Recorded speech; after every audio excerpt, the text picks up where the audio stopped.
Huh? How are you? Good, how are you? Are you ready down there?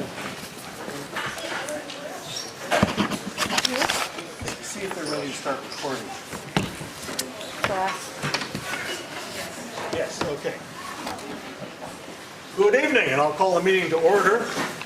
I'm Herb Ogden, and I'm going to ask the board to introduce themselves by name and the town that they live in.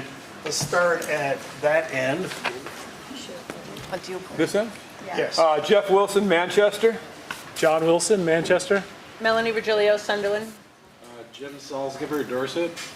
David Chandler, Dorset. Herb Ogden, Mount Tabor. Dick Dale, Londonderry. Suzanne Kontorsky, Danby.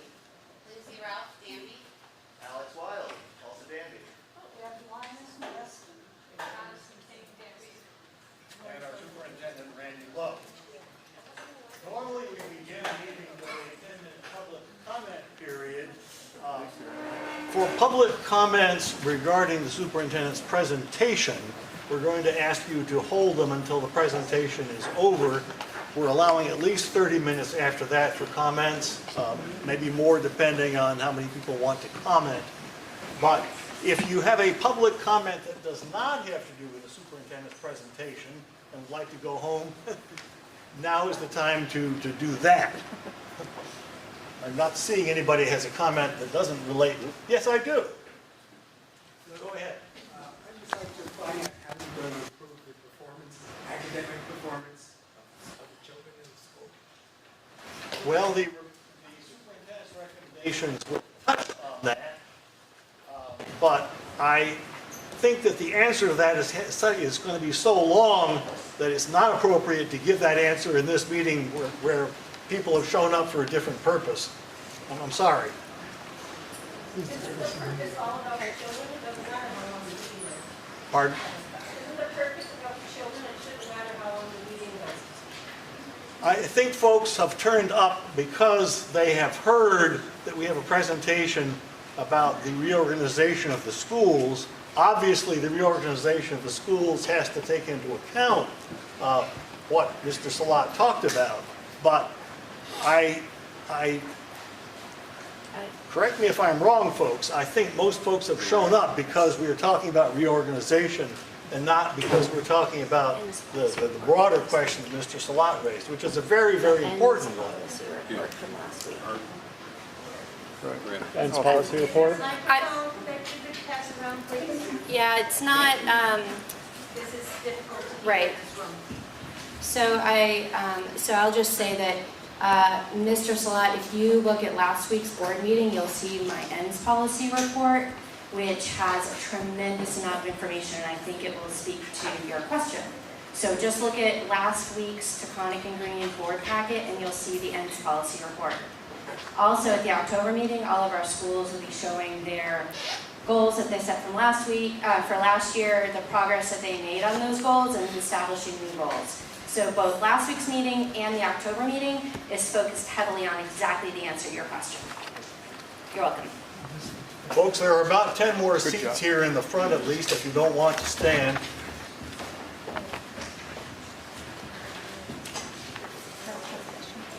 All right, are there any public comments? Are there any public comments that do not have to do with the superintendent's presentation? Yes, ma'am. I'm just wondering if there's more paper copies of the agenda floating around. Do you have any more? I have extra here. I have an extra. Maybe folks can share. It'll also be online. Probably, Celeste, we can get it up tonight, probably, or first thing tomorrow morning. All right, are there any other public comments that do not have to do with the superintendent's presentation? All right, seeing none, I'm going to hand the mic back over to the superintendent.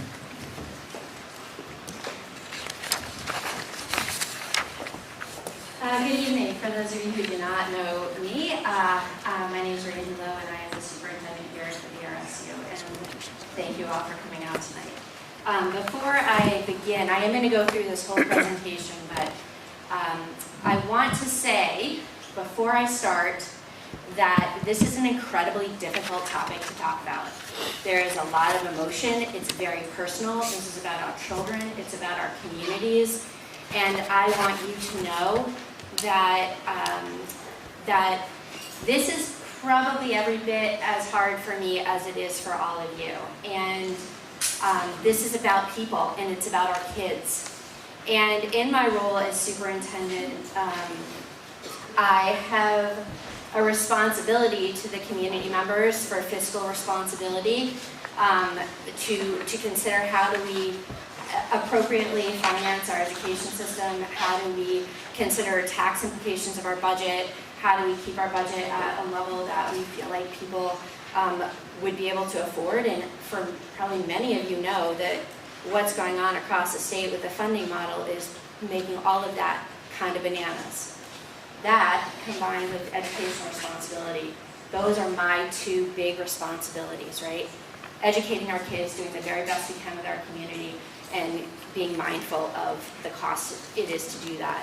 And I got to a point when I was, we've been talking about middle school for the last couple of years. There have been 2 committees that have gone, and in looking at our overall operations, looking at all the information that I'm going to share with you today, I got to the point where I realized in my role as superintendent that I had a responsibility to bring to the board the fact that, you know what, I've got concerns in a number of areas related to the fiscal side of things, as well as the educational side of things. And so that's what's led us here, okay? So I'm saying that to you because I think it's important that you have an overarching picture of what I consider my responsibility, not really what I want to be doing. And those are 2 very different things. So as we go through this today, I hope that for the board, for the public, I will present you with information that helps you understand how I arrived at the point of saying to the board, we need to talk about this, the time has come. So I just wanted to give you that context. So, I'm not Austin, for those of you who have ever been at a meeting with me, tech is not my wheelhouse, but April's over there behind me, so if we get into issues, she's there to rescue me. So this is what we're going to do today. I'm going to give you a brief overview of our schools. I'm going to show you enrollment patterns. I'm going to talk about the committee work that we've done over the last 2 years. I'm going to talk to you about facilities reviews that we had completed. And then I'm going to give 4 kind of large buckets for board consideration around possible solutions, possible scenarios, possible paths forward. Then the board will talk. Probably, I don't know how long, that part will be up to you. And then we plan on opening it up for public questions, public comment for about the last 30 minutes of the meeting. So Celeste, did we figure out what to do about comments? I passed them. Okay, so it's hard for you probably to know if you're going to have questions until after, because what you think you might want to ask right now might be answered through the presentation. But we're going to pass something around. If you want to ask a question, put your name on it. Whenever the sheet ends, maybe we can put it in the back, and then if you didn't sign up but then a question comes up, you can just go. So whoever ends up with it, can you please just move it to the back someplace? Yes? Okay. All right. So I talked to you about sort of my primary responsibilities. As I said, this is an important moment. I feel really pretty strongly that I would not be fulfilling my responsibility if I didn't say, hey board, we need to talk about what's going on. So right now we have 5 schools. The configurations are up there, so we have a wide range of schools in Taconic and Green. There's 5 schools, pre-K to 5, K to 6, K to 8, pre-K to 8, and they serve a wide number of students. What you've got up here is just the K to 8 enrollment. In future slides, you're going to see the pre-K to 8 enrollment. So I'm going to talk more about this, but one of the things that we're seeing across the state, there's declining enrollment. That's probably not new to anybody in this room. We are experiencing it here. I think, I can't remember the exact figure. I think something like 3/4 of the school districts in Vermont are seeing declining enrollment right now. and that is for sure affecting us too. So, Andrew, right? You're the one that brought me this newspaper? So, Andrew McGeever brought me this newspaper a few weeks ago. This is the Manchester Journal from 2006. And the title of the article is BRSU to Look at Forming a Middle School. And this article could have been written today. We have been talking about the need for our middle school students for a very, very long time in this community. And it surfaces and then it goes down, it surfaces and goes down. And so if you've been here for a while, you know this is not a new topic. And I'm going to talk to you, this is sort of how the big conversation got started about middle school. So I'm going to talk about mobility, but with inter-district choice through Taconic and Green, we're seeing a lot of students moving within our system. So I'm going to show you some data around that so you can better understand that. But that's important because the idea of a school only serving the students in that town is not something that we've been experiencing in the last few years. Itinerant positions. So because we have some small schools, we have to share positions between buildings. So we have some staff who will work at Courier up in Danby, and at Sunderland, at Medowee, and at Sunderland, at Dorset, and at Sunderland. And for many of those positions, if the position isn't primarily at one site and then only a small part of time at another site, we have high turnover in those positions because those employees don't feel really a part of any school community. And if you're an educator, being a part of a school community, being a part of the celebrations and staff meetings and the school culture is a very, very big part of being an educator. So we have really high turnover.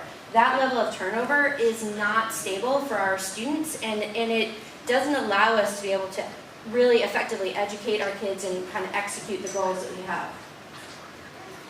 So we have a lot of multi-age classrooms. Where we have declining enrollment, in order for us to be trying to meet minimum class size parameters that the board has established, which is in grades K to 3, 15 to 18 students, and in grades 4 through 8, 18 to 24 students. In order for us to meet that, we've had to do a lot of combining of classrooms. I can tell you that when a teacher is teaching 3 or 4 grade levels and more than one content area, those students are not receiving the quality of education that we want for them. Those teachers are not able to become experts in their content because they're teaching multiple grades, and sometimes those grade levels are changing year to year. So just when they start to become familiar with what they're teaching, they might be teaching another grade. That is really, really difficult. And feedback to me has been, Randy, you're ignoring us. We can't possibly continue doing this. Why isn't anybody paying attention to the experience that we're having in our classrooms? So our 6th to 8th graders are being taught at Dorset, Floodbrook, and Manchester. And I can tell you that many of our middle schoolers are struggling with really small groups of students. They need a greater community.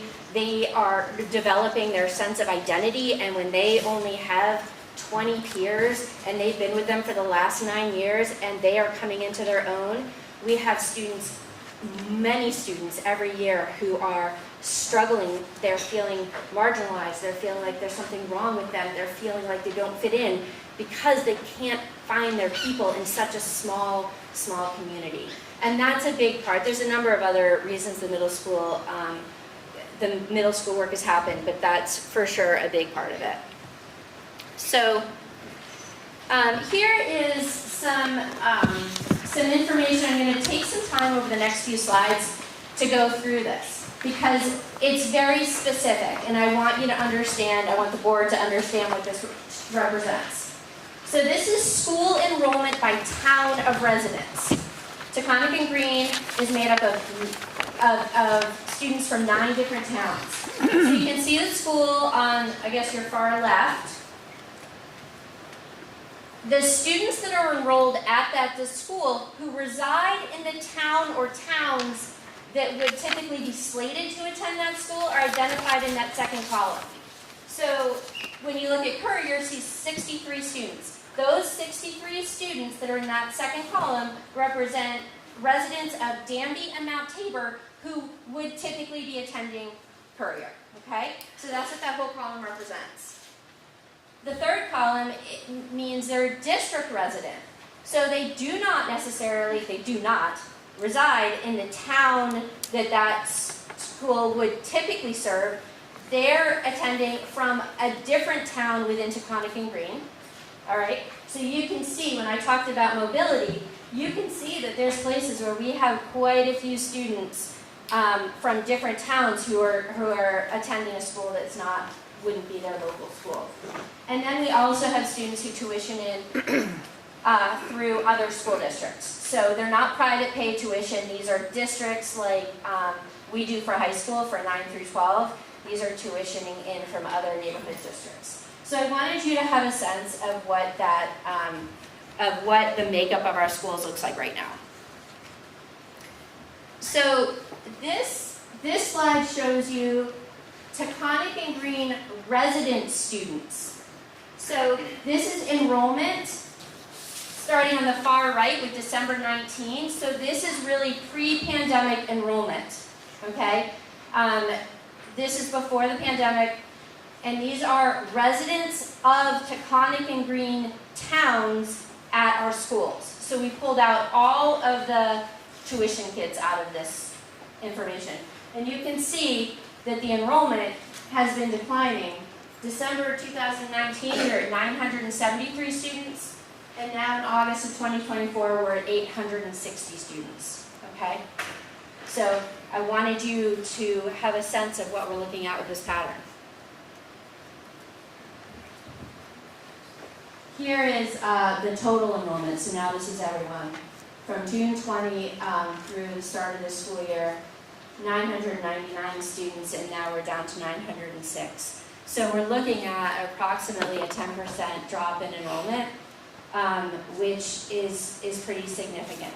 And we're still operating with the number of schools we've got, and as I said, there's an educational impact to the declining enrollment and trying to continue to meet the needs of all of our kids. Oops. So one of the questions that I anticipated people might say is, where are the kids going?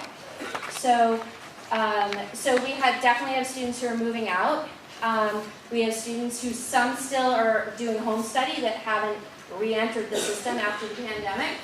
And we have students who are who should be attending our school, who are attending local independent schools. This number right now, we have 87 students who should be at one of our 5 Taconic and Green schools and are choosing to not attend. That number 2 years ago, I presented to the board exactly 2 years ago, and that number was 159. So that was exceptionally high. I think that was a high point post-pandemic, but this is where we are right now. Unfortunately, we don't have this data. It's not something that was collected before the pandemic throughout our system, but it's something that we're wanting to monitor now because I really want those kids to come back. So I'm thinking all the time, what can we do to make sure that we're doing everything we can to bring those kids back to our schools, okay?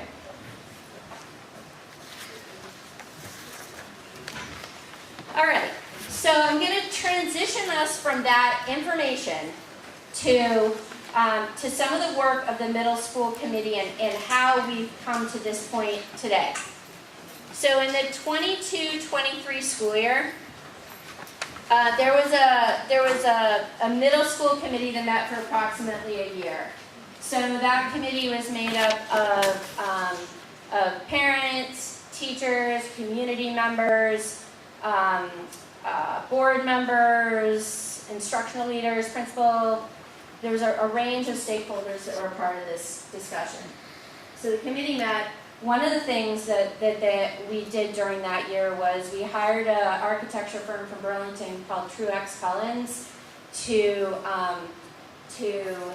come down and say, hey, if you look at our 3 middle schools, Floodbrook, Dorset, and Manchester, which, when you look at the building, when you look at the property, when you think about the location of our entire system, where would you recommend a middle school be located? The answer to that was Manchester. We also spent time doing visioning work with a company called New Vista Design outside of Boston, Massachusetts. Massachusetts is an unbelievably well-developed like construction. Can you open this for me? Do you mind opening that? Thank you. They have a great school construction. Thank you. Yeah. Sorry, is it super tight? No, just kidding. There's a lot of money in Massachusetts to help with towns with school construction. We don't have any of that. But part of what New Vista Design does is they work with communities to determine what is it that you're looking for in a school. What is your community value? What are your educational values? What are your architectural values? What are your community values? So they worked with us. We had a standing group of about 30 to 40 people. And then we also brought in folks from, like we did stakeholder meeting with teachers and with staff and with parents, with the community. So we got information from them.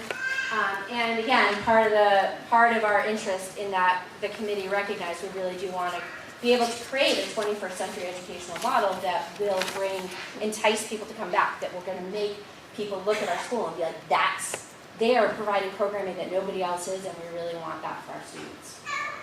So the recommendations were that yes, the committee agreed at the end of their work that they thought we needed a middle school for grades 6 through 8 for our kids.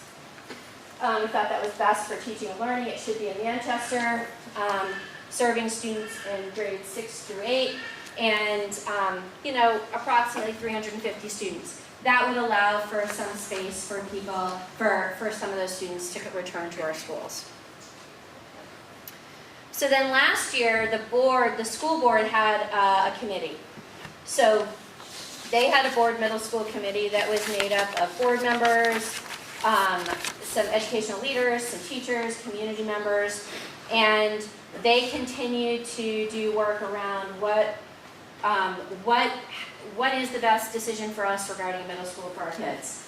So last year we worked with Truex Collins, the architecture firm I spoke about earlier, and Cato Design, and started thinking, what is it, again, doing more visioning work on that, and what is it that we want for our students.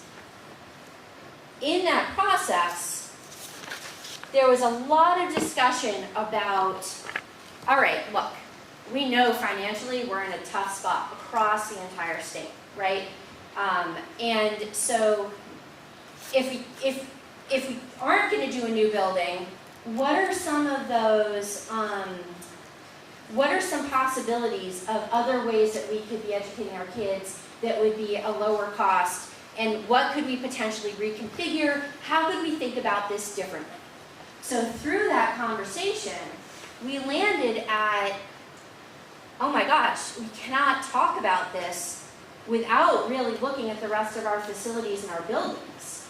Because you couldn't talk about reconfiguring and not have any sense about the status and the state of the 5 buildings themselves. And we certainly couldn't go forward to the voters asking them to approve a bond and vote for a bond when we're like, and we actually have no idea what the condition of the other 4 buildings are, but we're going to be moving kids here, there, or whatever in order to do this. So the board committee recommended to the board, hey, we've got to be looking at doing a facilities review, which happened, and I'm going to present that information in a minute.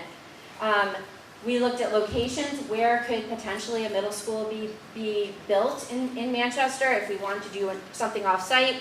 The facilities evaluations were completed, as I said, I'll share that.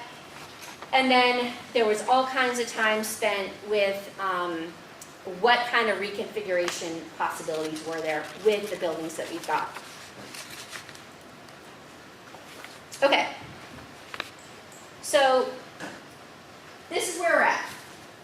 I'm going to say to you that in my assessment as superintendent, the current configuration of educational programming in our 5 schools is not what's best for teaching and learning for our students.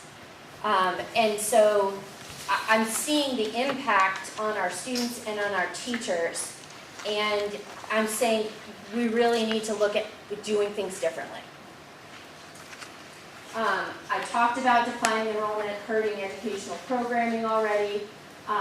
We know that there's pressure to address education funding. If you didn't see, the governor sent in a letter out today. You can probably Google that and find it. He's making it very clear that we need to be really looking at, we're looking at a tough budget season and a tough tax season again, and districts need to be responsible. So we know that there is legislation for school construction aid. We don't know a lot about what that actually means yet. There's been nothing that said, hey, this is what you're going to have to do if you want to access state money for school construction. But what we do know is that they're going to require a master plan. They're going to need every district, every SU, whatever, I don't even know exactly, but I believe district, to develop a master plan that meets a bunch of criteria that we don't actually know yet. I know some of it because I had a little bit of insight. But I said to the board, I'm recommending that we complete that master plan. And I talked to Adam Bassett, who's here, who's our director of facilities, and said, we need to get this done this year. So developing a master plan for our facilities is one of our priorities this year. I'm about to show you some data that's from the facilities evaluations that we completed. You're going to see the ratio in the data I'm going to show you of deferred maintenance to current replacement value of the schools. So what the maintenance is, what the value of the school is, and where that falls sort of in the depreciation of the life of the building. So this part is, I apologize because if you don't have this on paper, it is going to be tricky for you to see it because it's so small.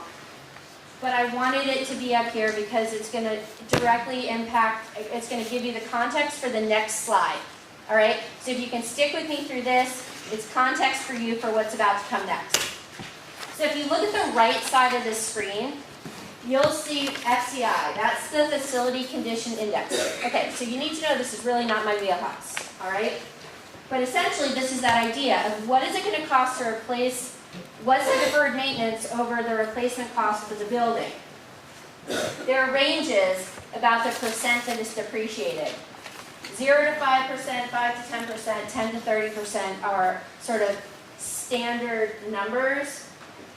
If you're over 30%, it says, has reached the end of its useful or serviceable life and renewal is now necessary. All right? So we're going to look at the FCI of our schools in just a minute. What you will see on the next sheet, on the next slide, is the FCI, but you're also going to see priority 1, priority 2, and priority 3 for our buildings. When you look at priority 1, I'm going to remind you of this. I actually printed this out so I wouldn't forget. 1 includes items with issues related to health, safety, wellness, or code. All right, so they're saying this is most important for you to tackle. 2 is items that are at the end of their useful or expected life. Upgrades could significantly help with energy. We're talking about buildings that were built in the late 50s and 60s. We have very different energy codes and energy efficient systems than they had then. So you can imagine what that might look like. And then priority 3, it doesn't fit into 1 or 2. It would improve overall functionality. So we had engineers come out from different agencies. They independently reviewed the facilities. Then the cost generators, that's probably not the right word, but then people look at what it would be to do all of the work, and that's where these come up with. So it's not one entity, it's a number of entities that develop this information. So So the facilities review findings look like this. On the left, you'll see the school, and then you see those 3 priority areas. One's related to health, safety, welfare, or code. 2 means that these are things that need to be replaced. They're like near the end of their life, or expected life, and we could have significant energy savings. And then priority 3 isn't in 1 or 2, but would help the overall functionality. You have the total cost for each school, and then you have the replacement cost of the building itself, and then you have that FCI, all right? So the FCI is essentially that percent that the building is depreciated.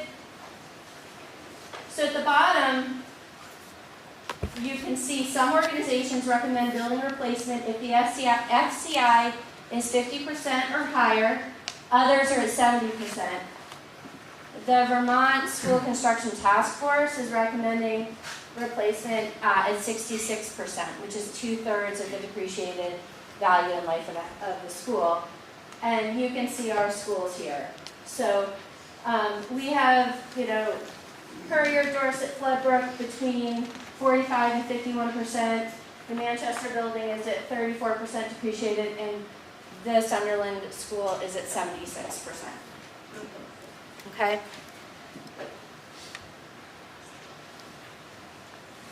So, oh my gosh, I feel like I'm talking forever. You are? It's good, you need to. All right. And the final push. So, you will see in these 4 options that I'm going to share with you, there's some flexibility. We were talking earlier, and I said, I believe something needs to be done. And there is not one clear path that says this is what you should do. That's tough. It's just really challenging, and the board has some challenging discussions ahead of it. We as a community have challenging discussions ahead of us, and I hope that this next section can provide you with just some thoughts and some ideas. You're going to see things that include my perspective. For instance, you're going to see in a minute, I don't think we should keep things as they are. That is 100% my assessment of the situation. The board might disagree, everyone might disagree. They might say, I don't see what the problem is, Randy. I think everything looks fine. Right? So be it. When other times you're going to see, I think this is a pretty good option, but I have some concerns. We're going to keep going through this. As you sit here, I would say to everybody in this room, we are in this together. I am a firm believer that collectively we can come up with the best option. It is about our conversation here, but one of the final recommendations is a strong community engagement plan where we are providing information, seeking input, and that we do that within a pretty tight timeline. So as you go in this, think through. If you don't have a piece of paper, grab your phone, take a note if you have some ideas or some thoughts or some questions, because I think that it's really important that we're able to have a conversation as we move forward. All right, so as I said, I really don't recommend keeping things as they are. I've talked about all of the educational concerns I have with that.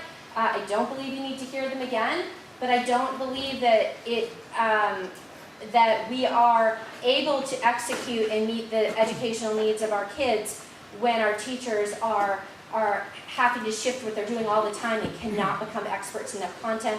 That's not good for their students. It's also not good for the teachers. And then, I don't think we're as fiscally responsible as we can be either. It's expensive to operate schools as we are right now. There's duplicative efforts and programming that doesn't necessarily need to be. We would be continuing to invest in buildings that are beyond beyond their useful life. And that's important for us to consider. And then declining enrollment, it doesn't allow for economy of scale within our system. So a second option is reconfiguring of our schools. So we take our 5 schools and we think, all right, how can we be more efficient with our operations? So how can we reconfigure what we're doing and provide more stability with the system. So I think that this is better. I'm not convinced it's really the right thing, but there's probably some possibility here.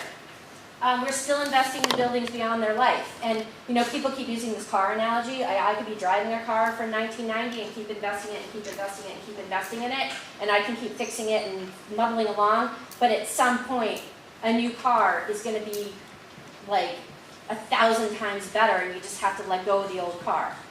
That's probably not particularly well said, but there is an analogy there somewhere. So yeah, we're still operating greatly depreciated buildings. We could put our middle school students together. We would still be looking at like a 1900s industrial model of education within our building. It doesn't provide those rich, collaborative building structures that we know are conducive for best practices of teaching and learning, because the buildings weren't designed for that. There would likely be increased transportation costs, but we're probably looking at that across the board, although if we can't find bus drivers, we're not going to be looking at that. If anybody wants to drive buses, we really need drivers. And when you get the call that the bus didn't come because we have no driver, you're going to know just what that feels like. So I'm just putting that out there. Adam, you can tell Derek that I made a plea tonight about that. So, but we could create a middle school. The men's, we could take the Manchester K-5 students and we could put them at Floodbrook, Dorset, and Sunderland pretty easily. I'm going to run some numbers for you to show you that. And we wouldn't need a bond. So really we could probably execute that with, we could make that change, add some stability, still put our middle schoolers together with a relatively low financial impact. So this is a little bit of what that would look like.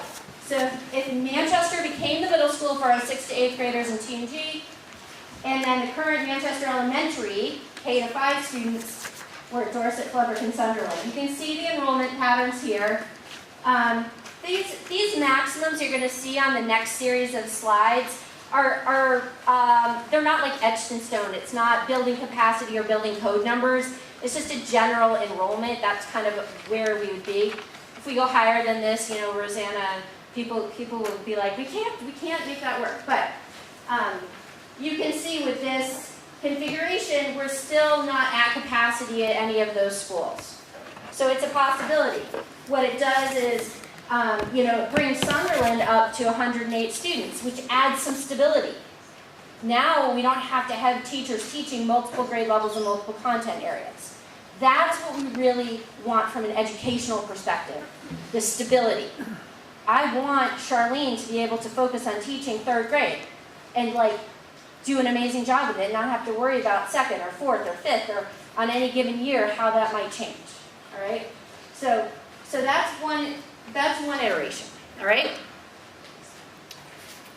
So another possibility is that we could close 1 or 2 schools and reorganize from there.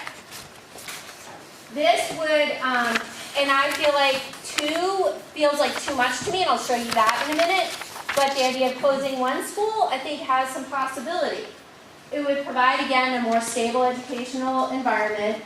It would be fiscally sound, saving money. We're going to show you some numbers in a few minutes as well. The cost savings would be dependent on whichever model we end up going with. The closure of 1 school, we could absorb those students within our system without needing to we don't need to renovate or add a new building. So again, the costs for that move are relatively low. It also would mean that we could potentially, I'll just say, Sunderland is the one that's with the greatest depreciation. We could continue to we could start not operating that building so that we wouldn't have to continue to invest in a building that is, you know, I believe I heard today, we can't possibly make this building, it's so, there's not enough we can do to make it salvageable. It's like the car that we just can't put more money into. So we either keep staying in here as a building and knowing that at some point it's gonna have to close, or we maybe, I don't know, we have to make the decision, I guess, but,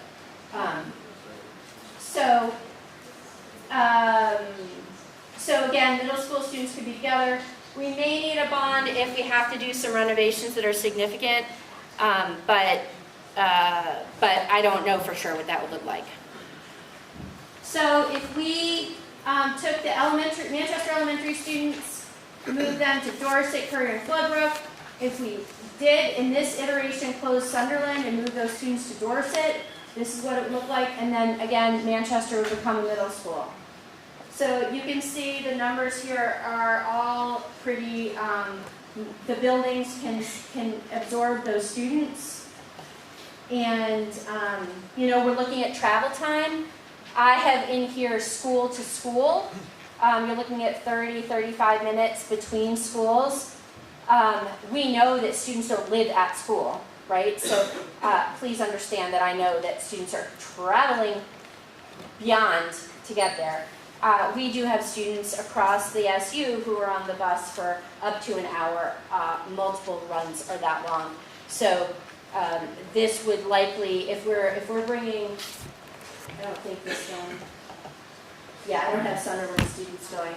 We have gone so many iterations of this, trying to minimize the travel as much as possible for people. But we're large. We're geographically diverse, so the kids will be on buses for a while.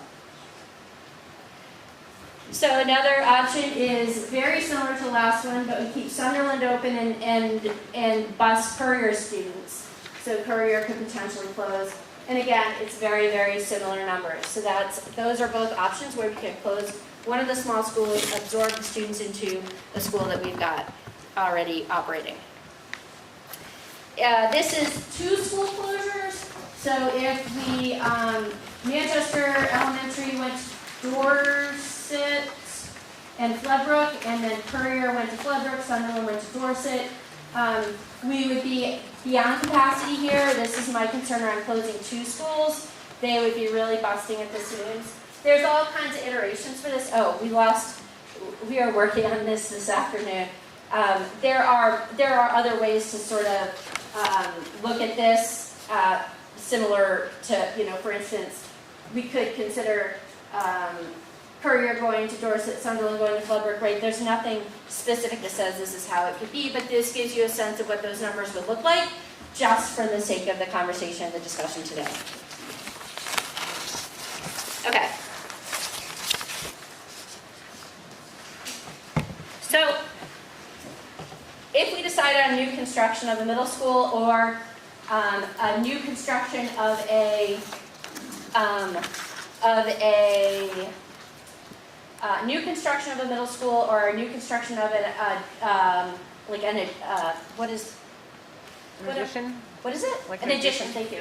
An addition on, an addition on the MEMS, we could definitely put in a state-of-the-art middle school. This is important. The bridge between our schools and high school is that there's a pretty big gap. And we want our kids to be able to have the smoothest transition possible to high school. Our current model isn't doing a terrific job of facilitating that for our students. So, Sue, you're going to jump in here and do this for me? So I'm going to have Sue Wilborn do this slide and the next slide because she's so good at numbers. She'll talk about it much more seamlessly than I will. And then I get to take a break for a second. So I will try, yeah, take care. Okay, so if we were to close 2 schools, we'd be looking at approximately $2.1 million. The majority of that is staffing, obviously, right? Like that's where we spend the majority of our money invited to staffing. We are also looking at, we would have savings in just the general things like supplies for the building, maintaining the building, oil, electricity, plowing, mowing, all those contracts that we have to maintain the 2 buildings. So all of that is built into these numbers. The 2.1 does not include all of our staff because Randy took a look at what staff might we need to keep, right? We're moving these kids into other schools, they still need to be educated, we may have to increase staffing in the other buildings. So it's not all of our staff, it's the majority of the staff for those 2 buildings. What's not in that number is things that we would be using our reserve funds for. Things like putting on a new roof, getting a new boiler, the things that, those big repairs that aren't in the general budget. It's not the day-to-day thing that's happening in the school. So that's not included here, but obviously there's a savings to be had there if we're not maintaining 2 more buildings. The next piece of this is what would happen if we did go out and get a bond. So the committee looked at different ranges of different numbers, and they looked at between 20 and 80 million. We asked the Vermont Bond Bank to run some numbers for us based on current interest rates. This was back in January that they did this for us.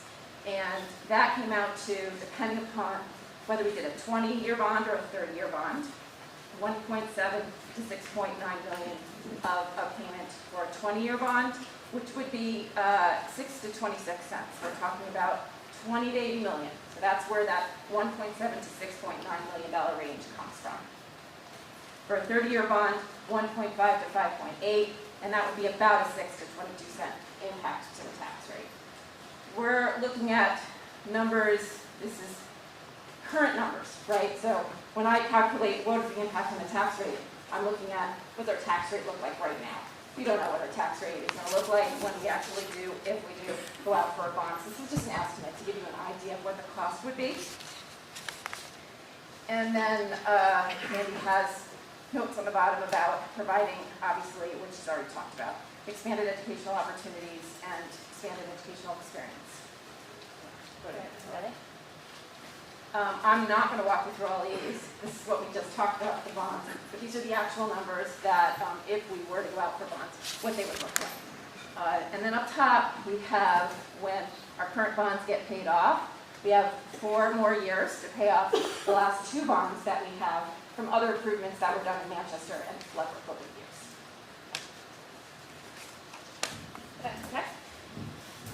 So, just to give you a sense, we are wrapping this up, but the board ultimately, I know Herb's going to talk about this process more later, but board ultimately has to make some decisions. It's really, really important to have input from the community in those decisions. At the end of the day, the voters will decide on what amount of a bond, if it goes before you, that you would approve or not, right? So that's really important. I know for me, and I'm not going to speak for the board, but I think it's in all of our best interests for there to be communication and listening and talking and throwing ideas out and collectively getting information before a potential bond would go before the voters, right? We want to, if we're going to go through all of that work, we would like for it to pass. So as we're talking and as the board continues their work, I think thinking about what are we willing to do over time is obviously very, very important. So here are my final thoughts. I do feel like the time is here that something needs to happen. So if I wasn't clear already, I think that time has come. I don't feel like what we're doing for our students right now is educationally sound, and that something should change. We know we're losing students to independent schools. We want to provide the best educational program we can for our kids, so families and students want to stay here. We need stability in our system, and we need a middle school experience for our 6th to 8th graders. So those are my thoughts and input for the board based on my assessment of the work that we've been doing. I do think we should reconfigure schools, and I think the board should consider whether or not we continue to invest in this building that we're in right now. I heard the floor keeps buckling every summer. Like it's unstable, and it is getting worse every year. There's really, really pretty significant infrastructure issues with this building. That we do create some sort of a 21st century middle school experience for our kids. So if that means a renovation versus a new construction, I think that there's possibilities. We can work with the architects on what can we do with essentially the current Manchester building to to use the space you've got and to do something different with it. And again, I think that bringing our 6th to 8th graders together in one spot is important. So, okay, so that is the end of that from me. So I have on here for the board, you know, what I'm looking for is for the board to determine next steps, including which options to consider to continue looking into and exploring more fully, and like any additional questions that you have that you want answers to. Developing a community engagement plan so that we're collecting information, we're providing information to the community and collecting information from folks. You know, I'm sure everyone in this room has a lot that they would offer to this discussion, and I'm confident that there are many, many others not here today that would as well. And I would love for that to be done before Thanksgiving, because if it's at all possible, and maybe it's not, but we develop, for those of you who don't know, we're developing budget in December and January. We start developing it November, December, January for next year. So if we're looking at needing to do any additional work or planning for things in the future, I would like us to be able to consider that when we're doing budget development for FY26, which is that next school year. Okay?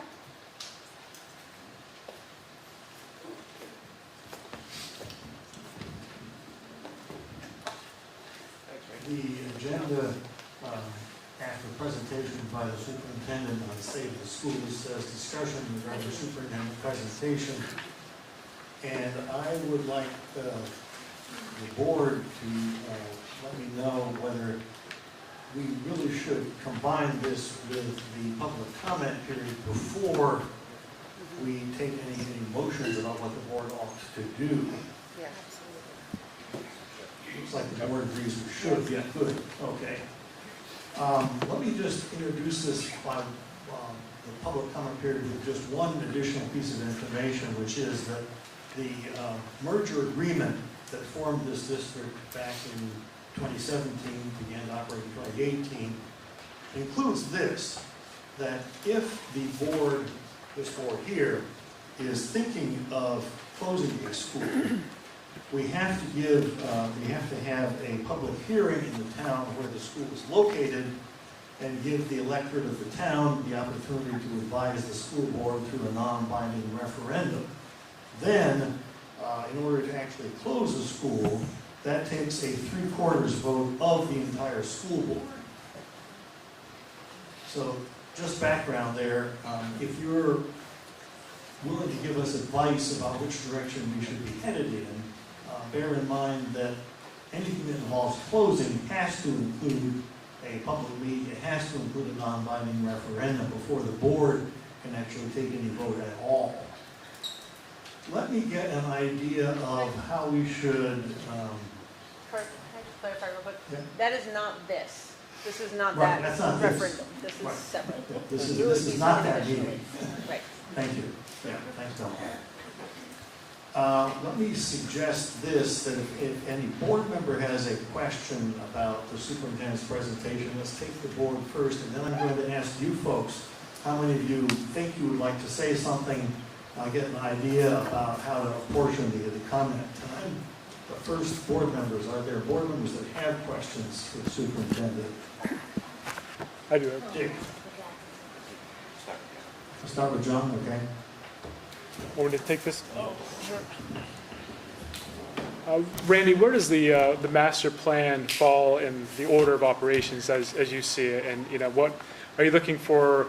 A recommendation from this board to orient us, orient you for developing the master plan? And do you see that? You kind of gave us the timeline of what future events might be like, and where would a finalized or or iterations of master plan fall within that? So it's really hard to know. So we are going to be developing a master plan, and my goal is that that's done by July 1 of 2025. There has been no feedback or direction from the state yet about when and how and what the process will be and how any requests for state construction aid will be prioritized. So we don't know. I feel like it's in our best interest to be prepared so that when the grant opens, we have done everything we need to and we can apply. I will say that I don't believe that people in the state are going to think that we are the highest priority, but I don't know if that's going to matter. We just genuinely don't know.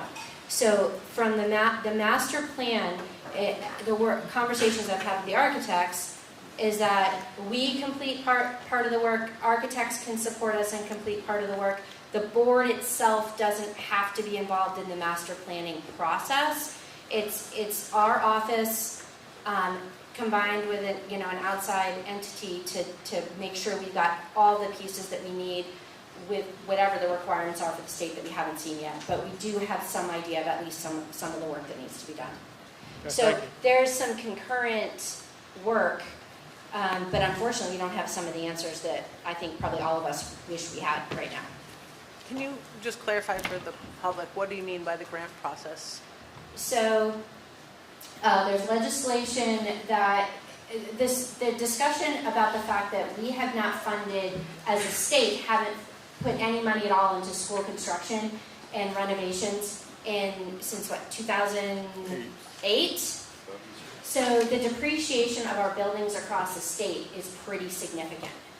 And so for the last few years, districts have been advocating pretty hard for the fact that, hey, state, that's not really what they say, but that's not, hey, agency of ed, legislature, we need to do something because our buildings are falling apart and you can't ask our local communities to be funding all of this. Like, the state should be supporting us. If you look across the country, states all over the country are supporting their school buildings, but we are not. So the legislation is saying, okay, there's a task force. I can tell you if you haven't looked at it, if you're interested. I mean, we're talking, I don't even remember the magnitude of the estimated cost to repair buildings and to do $6 billion. $6 billion. It's something outrageously high. So they haven't decided how much money, I don't think how much money is going to be available through the grant and when it's going to open. But I guarantee it's not going to be $6 billion. I think that's fair, right? So, we'll be able to apply for grants, but we don't know, do you get a part of your project? Do you get a certain, we just don't know any of the parameters yet, but the grant funds are intended to support communities in paying for school construction.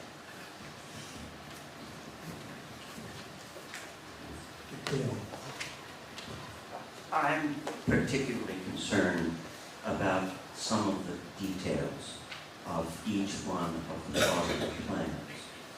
What matters to me most, and unfortunately in a previous lifetime on a Board of Education, was involved in the closing of a junior high school and also the closing of one of 3 elementary schools.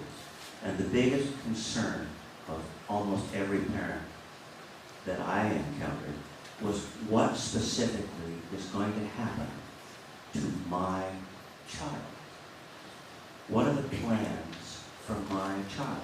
So, using an example, if Sunderland, which actually is the second least costly refurbishing at $8 million, were chosen to be closed, then I would be particularly concerned that transportation issues and location issues and convenience issues for every single Sunderland child, as well as how those children would be integrated in the choice of the school.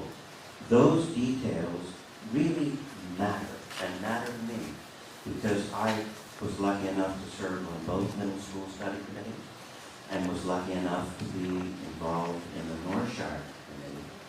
And we set this up because we truly believe all of our children matter and are significant. And so I would need a lot more detail with respect to the most effective educational, social, economic decisions that you have in mind. And if we take what you've recommended, I happen to agree that a new middle school is the most effective way to go. But I serve on two different committees and have studied the issue. But my concern is we need to provide the community a lot more detail about transportation issues, what happens if this happens, if that happens.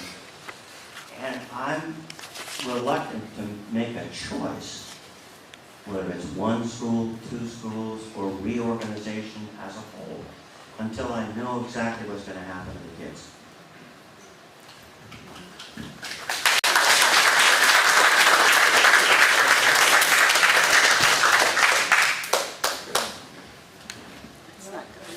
Okay. I'll stand. Okay, so I went to Danby, and you mentioned a lot about transportation, and I went to Courier, and I was the last 5th grade, 6th grade class, and it's the same for Sunderland. And Sunderland, people, when you get to a certain age, you have to change middle schools. So transportation is like, there are already kids who go to Courier and Sunderland who are commuting from Danby, from Sunderland, to different middle schools already. So it's like something that has been figured out. I know that like bus drivers is a big problem right now, which is only a solution that can be solved if people want to be bus drivers. But it's definitely something that I don't think like a lot of people know about. It's like when you leave Courier and Sunderland, you go to a different middle school and you do find transportation. It does take a little bit longer, but it's just something that does happen. So like maybe younger kids like would be a little bit confused about it, but when you do change middle schools, there is transportation for you to get to a different school. So, yeah. Other questions or comments from board members? Melanie? Randy, I just want to clarify, I guess, that if you're asking for a recommendation from us to explore. Put the mic closer. You're looking for a recommendation for us to explore. Don't you get to face into it. This is so uncomfortable for me. We need to make a recommendation before we figure out the nuts and bolts of this. Is that accurate? I mean, I'm wondering if it's possible even to table a recommendation until we have, as Dick's asking, for more information, or do we need to ask for that recommendation first, or approve a recommendation first so that you can dive into that work? Yeah, thank you for that. So I would like to know from the board, you know, what questions do you have? What information do you want? How do we start moving this forward? And I want to move in the direction that you would like for me to move. So, you know, this was a long presentation. I think that I felt like the information I shared with you is information that you needed in order to help to figure out what else do you want. So you don't have to make a recommendation tonight. We can definitely wait. You can give some direction about information that you want. And I just, I could, at this point, use some direction because there's so many different ways I could go. And I don't want to start down a path that is ultimately not something you're interested in me doing. So whatever you can give me is helpful for me to be able to come back to the board with information and to help to anchor to whatever community engagement work you want to do.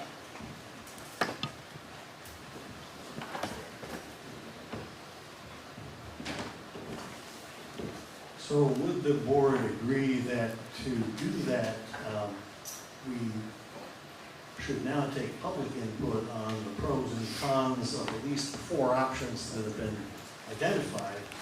Those 4 options were do nothing, status quo. 2, reconfigure the current schools to include middle school. 3, close 1 or 2 schools and reconfigure the remaining schools. Or 4, build a new middle school and reorganize the current schools. Have we gotten to the point where we should have these folks give us their thoughts on the pros and cons of those? Good, okay. So let me just have a show of hands about how many folks at least think you might want to say something, because that'll give me some idea about how much time we need to give each person. I'm looking, there might be something like 20, 30 hands here. And it's 7:30. I think perhaps we can begin with 2 minutes per comment, if that makes sense.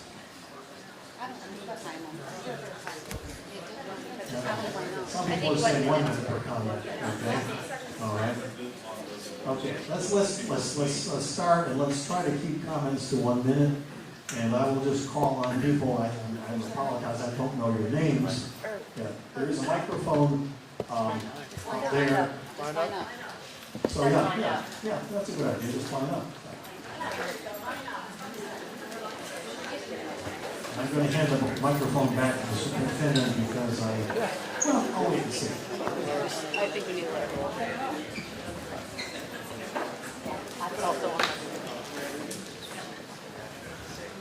All right, so I am going to keep a timer going, and if you would please just say your name and the town that you live in before you speak so that we can capture that. Thank you.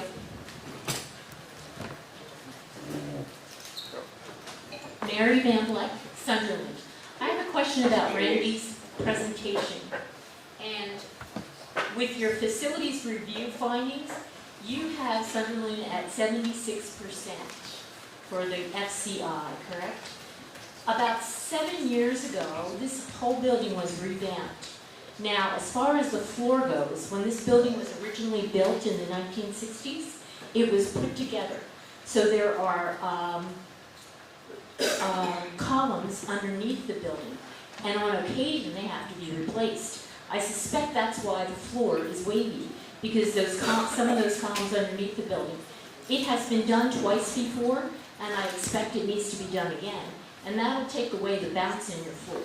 All right, that's the first thing. The second thing is, can you name 2 other things that makes Sunderland's rating be 76%? And is it on your website, for the BRSU website, so we can look at the documents? Yeah, Celeste, they're all up there, right? Yeah, I've got the whole list, but it is on the website. Sorry, I don't know how to do this. Yeah, we've got the whole report, Mary, and it's all on there with the whole list of items. So they did crawl under the building? I doubt it. They were in the crawl space on the dirt. I believe so. Oh, really? Yes. Okay. Yeah. But it's all in here. So it's on the website, updated with the numbers that are all there. Okay. Okay. Heidi King, Sunderland. Okay, so when you were talking about the prior bonds, you said that there was money put into Manchester and there was money put into Floodbrook. So how much money has been put into Courier or Sunderland in the last 5 years? Those were bonds that were in existence before the merger, so the districts had to continue paying them. No bonds have been added to any. We haven't gone to voters at all since the formation of Taconic. But you haven't done any work on any of the buildings? Oh, no, it has nothing to do with the bond. We have invested a lot of money into our schools, and if you... How much into this one? Oh, the numbers, do you know the exact number for Sunderland? Oh, not off the top of my head, but I could certainly get it for you. Yeah. Yeah, I mean, we do extensive work every summer at all of our schools. Jackie Kutzer on Sunderland. Sorry. Hypothetically, if we close 1 to 2 schools, what I'm hearing is that the majority of those operational funds go into building a new middle school, minus maybe some staffing, if you need additional staffing where the kids go or placed in different schools. Just looking at the numbers, I have a follow-up question, really focusing on the Dorset school. Priority 1, it's just under $1.4 million. It's the highest financial need for priority 1, which is, health, safety, welfare, or code regarding the kids in that school. And it rates as the second lowest FCI score under Sunderland. So I didn't hear any really discussion about what funds are going to be allocated from closing 1 to 2 operations and put into not just the new middle school, but the rest of the schools to bring them up. I also do believe, I can't find the thing here, but the chart, I think it's the only school since August of 21 that is increased in size in relation to the other schools. So could you touch on that a little bit? So,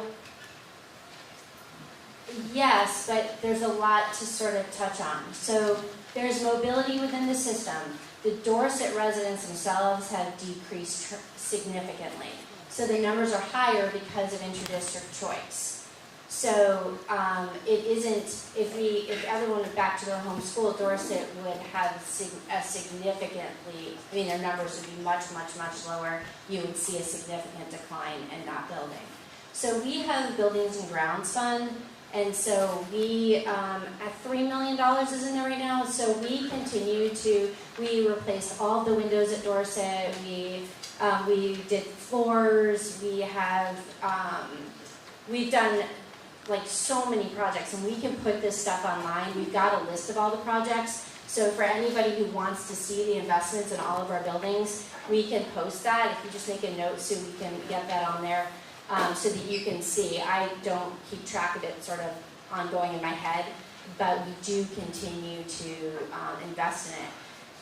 You know, I think your point, which if I'm wrong, just tell me if this wasn't what you're trying to say. You know, part of it is how do we best educate our kids in the most efficient way? This particular building, Sunderland, is pretty small. We don't have a lot to work with as far as moving students here, even if we wanted to. So we're trying to look at what schools have the capacity for us to be able to reconfigure and provide a more stable system. And so I think that's, you know, all these questions are important and we'll continue to look at them, but the size of the building itself is an important thing that I was looking at. Yes, and just, are you going to also put funds into, if we delegate, pick 3 schools where we're adding more children to, is the financial focus going to be building a middle school putting money into schools that you were just placing? Yeah, okay, so 2 separate, all right, great question, thank you for that. So the bond, if we went to the voters with a bond when you're voting and said, hey, we would like for you to approve a bond for middle school, the money for that is what would go there. The rest of our money that we raise and that we have in the budget and that we have in the reserve fund goes to support the other buildings. And we do have, like I said, we have $3 million. We did a tremendous amount of projects this summer. We do every year. We're doing projects during school breaks. Any opportunity we can to add and improve our buildings, we do. Some of the projects we're talking about really big sort of infrastructure that have big price tags. So. Denise Matthews, Sunderland. I have a couple questions. How much time is it going to add to the children's school day, which are long enough now? When Sunderland joined the Taconic, they had a surplus. What happened to the surplus? I don't see anybody up here wondering what's going to happen to the kids. You've got kids that are in school, and there's 5 kids in their school, and then you're going to move them to where there's 10, 15, even 30 kids. These kids are going to fall behind. They are going to be left by the wayside because they're being put into a bigger school. Nobody is focusing on the children. Nobody. So I'm not sure I'm totally following those class size. Right. The classes here are combined, and so you've got multiple students in multiple grade levels. These kids, because they're not used to having such, they're going to fall behind. Just like our Sunderland kids going to Burn Burton. They're going to fall behind because that's not what they're used to, and they're going to feel bullied, and they're going to feel all this stuff, and it's like there's nobody looking out for the children. Yeah, I don't see it that way. I don't know if the board wants to respond, but I don't think that that's the case, and I'm not sure what. Now what about the surplus that they have to make sure we get the fund. So the money went into Taconic and Yes. Green, and then that money has gone to fund Right. project, yeah, and Sunderland. Anything that Sunderland has needed, that money has gone toward. So there hasn't been anything that has been recommended to be done in the day-to-day for Sunderland that has not happened. But the work that we know that needs to be done in the future is exceeds what we would have for, like, that we have budgeted, so we need additional money, or we'd be pulling everything out of the buildings and grounds fund for the entire system. So we keep doing small projects across the board everywhere. Okay, so what time frame are we gonna be adding to the children's school day? The length of their school day would be the same. I don't know what the travel would be because we haven't made any decisions about what would happen. So what if you take them to Floodbrook? The mountain closes down. Yeah. Because all the time. These kids are gonna miss out on a whole school day. Well, they would not go to school that day, just like the Floodbrook students, and then they would go make it up like Yeah, we but do they for can any be other in snow day. school, and that mountain can close down Yeah. quicker than that. Right, so all of those are the things that we would talk about. Right, there's all kinds of conversations to be had. There's pros and cons for all kinds of things. So that's a great point for continued discussion. Now you have these kids. I think it might be time to let somebody else ask a question, but we have a About board 5 member, we have a board member who I think would like to respond to one thing you said. Could we pass the mic down to Madison, please?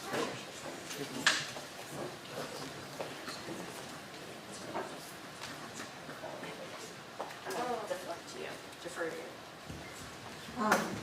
you. You mentioned how the kids would feel going from a class of like 5 or something like that. When I was in elementary school, I was in a class of 8, at one point a class of 6. And then when we moved to middle school, I went to a class of 35. And I knew each and every one of those 8 kids very well, and each of us found our own place within the school. And there's going to be change throughout everyone's school year, through your whole life. Like going to high school, you go to a school of 800 kids. It's going to change, and I think every kid faces issues within school, feeling bullied, feeling excluded, but it was really helpful joining a class of more people and falling behind like educationally. I think it's actually the opposite, joining a bigger school. I got brought up more. There was more opportunity, more learning, more resources that I got and my class of 8 got combined.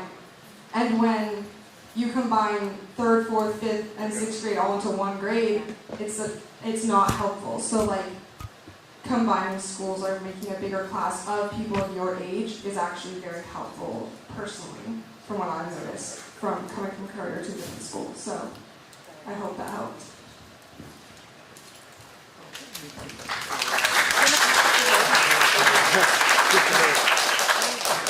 So I'm Kim Clark, I'm from Sunderland. I have 3 children who all went to Sunderland School, and we're very happy here. I think that they came in sort of during a little bit of a bubble population-wise, where we did have higher class numbers, and each teacher was able to teach just 1 grade level at that time. Or 2 grade levels, but teach the same subjects every day. So we had teachers who taught 5th and 6th. One taught math and science, and the other taught social studies and ELA. And I have to say, my children had an amazing elementary experience at Sunderland School. And my concern is that these Sunderland kids would not get an amazing elementary experience at Dorset or Manchester or even Floodbrook. When my children left Sunderland School, their test scores declined. Their academic skills declined at Manchester and Dorset. Okay? So I hear you guys talking about the buildings and the money, but I don't hear you talking about the community and the value of learning that happens in this building.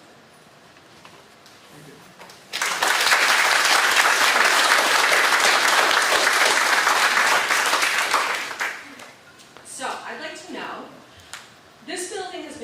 board for a very long time. And we want to talk about the building, and we want to make it about the building. So, just a shot in the dark, has anybody looked at how much they're charging to buy the Orvis campus? Has anybody looked at that? Have you? It's a lot. It's a lot. It's probably a lot, you know, just a random idea, you know, but, you know, it could be less than the $11 million that it would cost to revamp this building. I mean, honestly, I think it would cost less to just build a whole new building in the great big field that we have back there. So I don't want to see Sunderland close. You know, my children are out of here, my children are grown, they're at Burn Burton, one is still at Dorset. My child who goes to Dorset takes 3 buses every day, right? He gets picked up by the Sunderland bus, changes onto the Manchester bus, gets dropped off at Burn Burton, and then gets picked up at by the Dorset bus, okay? These are all short legs, but I would not want to see a kindergartner doing that, okay? We can't have a 5-year-old making all of those bus changes, okay? And yeah, maybe that could be streamlined for the younger kids, but even when my 7th grader, going to Dorset, I was petrified that he was just going to lose things along the way, and I was going to have to recover all of his items over the days and weeks that followed, okay? His education at Dorset has declined, okay? His skills have declined since being at Dorset.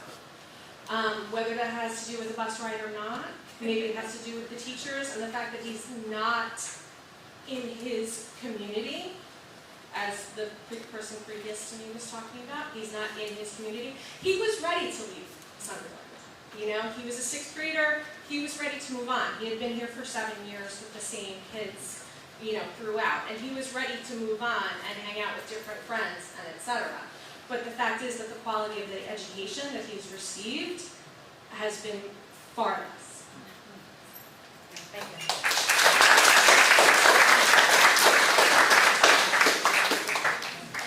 Hi, my name is Megan Ward. I'm from Sunderland, and I'm a parent of a Sunderland elementary school child. It's difficult to trust the numbers from the architect because there is such a difference between the 3 priority levels.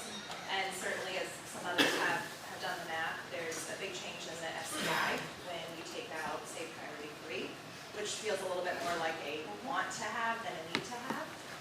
So I think there have to be a lot more details looking at that, and I would encourage the board to look at that. When I saw this topic come up, I listened back at the May meeting when the architect presented, and there was a comment that there was going to need to be another review of MEMS, and that the figures there might change, so I wanted to know if that had happened. And then thirdly, it seems like all of the schools in Taconic and Green are aging, and so maybe there should be consideration to building a big unified elementary school. Not just closing Sunderland alone, but looking at something for the whole community. So I gave 3 points, but the second one was a question. If there's another review to MEMS. So that hasn't happened because I asked them to do another project for me. So what I wanted from the spreadsheet that you'll see, like a PDF in the document online, I wanted our folks to be able to look at that and manipulate it and be able to do our own analysis. Kind of, I think, along the lines of what you're saying. Is this legit? What do our people think? It took them a long time to get me that. I literally just got it 2 weeks ago, I think. So now they're going to tackle looking more deeply at Manchester. But I asked them to prioritize that because I wanted Adam to be able to begin to look at the buildings more closely. So it'll come. And then when that information is updated, that will all be on the website too. Ann Simon, Sunderland, Vermont. I have 2 boys that went to MEMS, and we kind of started over with a little foster girl who possibly could be coming to Sunderland. I just have some concerns as an early educator. You didn't really touch on pre-K. Where are those kids going to go? I know there's a limited amount of spaces for children in pre-K, and there's discussion about is that going to be mandated for schools to provide pre-K to 4-year-olds, and that wasn't brought up where they're going to go. And I also wanted to just touch base and make comment about quality. We talk a lot about the buildings, and to piggyback what other people have said, the quality of the education should be the utmost important thing. And class sizes that are huge with the needs that kids have nowadays just isn't realistic. It just is going to make them, there's going to be more behavioral issues, there's more needs that kiddos have nowadays, and so I think in saying that you're going to save money by not having as many staff, you're going to find that you're going to need staff because your classrooms are going to be busting at the seams and these kids are just going to be dysregulated. Note to the bus thing. Former bus driver, I would not take a kindergartner on a bus for longer than a half an hour. That is when you start pulling your hair out and it becomes extremely dangerous. So I think that needs to be thought about as well.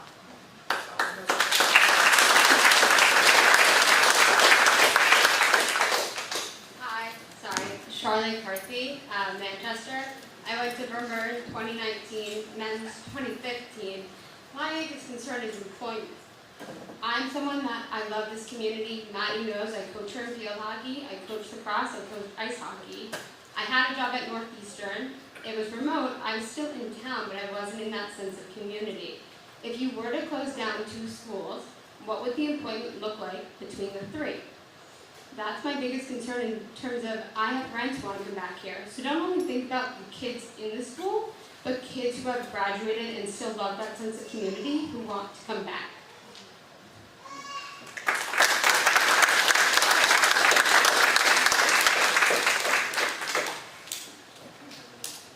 Todd Lawrence from Sunderland. I guess my big question is the sudden sense of urgency for this. We've been neglecting schools since 2007. The state hasn't afforded or put money in since 2007 on any new construction. And suddenly, all of a sudden, it's an urgent thing. We have to close Sunderland. So my question is also regarding this study that we have.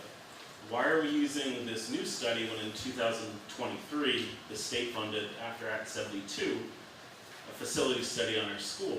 I have 66 pages of just Sunderland Elementary School and the facility condition.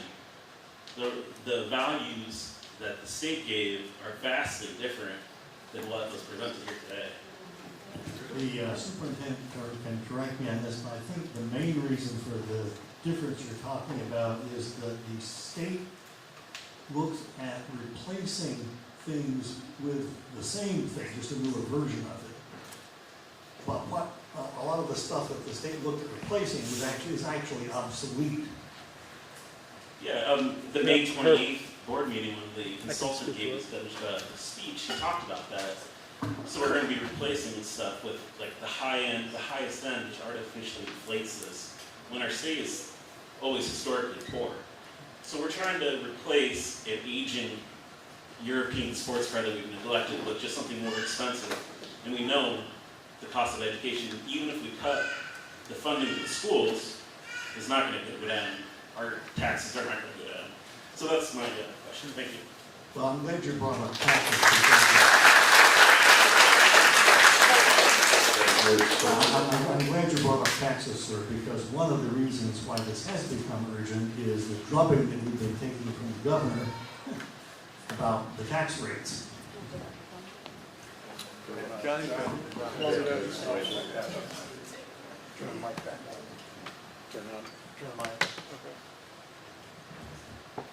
Yeah, I'm glad you raised the point about those state commission reports. The board or a committee, the middle school committee we had, as part that was charged with researching middle school possibilities. We poured through all those state commission reports. They were done by a group called Buena Vista. I encourage you to look at it, but I wanted to say there's run a disclaimer with those, and the state has since said this, and it says it in the report too, that the estimates there are grossly, underestimated, and that they should look at the reports as a tool to compare your portfolio of properties and to look at them in relationship to each other. So we really dived into those reports, and they, looking at the portfolio, our 5 properties, in total. What Randy said tonight, those state commission reports support many of the same themes. You know, if we look at the reports found, if you look at total forecasted expenditures that, you know, and you break it down like per square foot, if you look at it that way, then this building is the most, has the greatest forecast expenditures.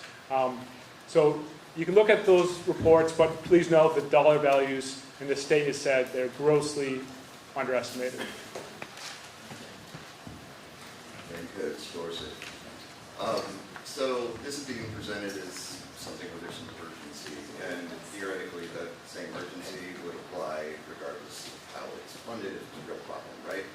So if you are saying that this needs to happen soon, and obviously it takes more time for grants to get pushed through and everything else, and that's how long it's going to take for distribution. In the event that this needed to happen before that, if you thought you had a chance, is there any possibility that the bond could be taken out and then paid for through the grant, or the funds need to go directly to the construction project? We don't even know that answer yet. So that we're sort of running concurrent. So it's interesting because I apologize if, because I feel like I may have, I keep hearing the word urgent. And what I have been trying to say is we've arrived at the moment where we really need to talk about this. It needs to be talked about. We need to be looking at what we're doing in our schools. And I'm also not in any way trying to say that we should be rushing and making an impulsive, not well thought out decision. So if I've communicated to the board or to the public in any way that we need to take action quickly, the timeline for community engagement is intended to inform any budget issues, whether it's related to the work or any action. But I just want to really say, if I apologize if in some way I communicated, like now immediately we need to do something. All I'm trying to say is that, hey, given the educational needs that I'm seeing as well as the financial needs, we need to talk about this. And here's some information so that we can begin to move the conversation forward. So I just wanted to clear that up because I really do apologize if in some way I was misleading and I wanted you to get that. Before we get to the next speaker, just a reminder, if you want to encourage us to not consider some of the four choices or to consider a particular choice, that would be really helpful. Once again, the choices the superintendent has proposed are status quo, do nothing. 2, reconfigure the current schools to include middle school. 3, close 1 to 2 schools and reconfigure the remaining schools. Or 4, building the middle school and reorganize current schools. So certainly free to comment on anything you want to, but if you have advice for us about those 4, I think we'd all appreciate it. I'd just like to say my name is Carol DuPont.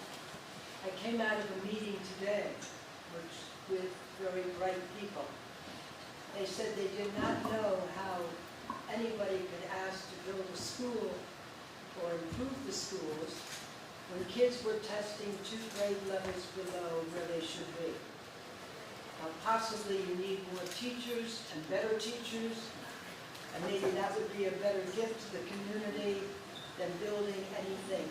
This school to me looks fantastic. Okay, and so I don't think bricks and mortar. The teachers make a difference, not the school. Thank you.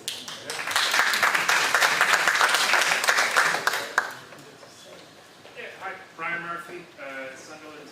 I think one of the things that springs to mind is facts don't have feelings, and your feelings aren't the facts. And I say that because throughout the whole presentation we heard lots of stuff about numbers and where people could go, and we heard nothing behind the research on the emotional and educational impact for children. We haven't heard anything about the toll that the buses would take.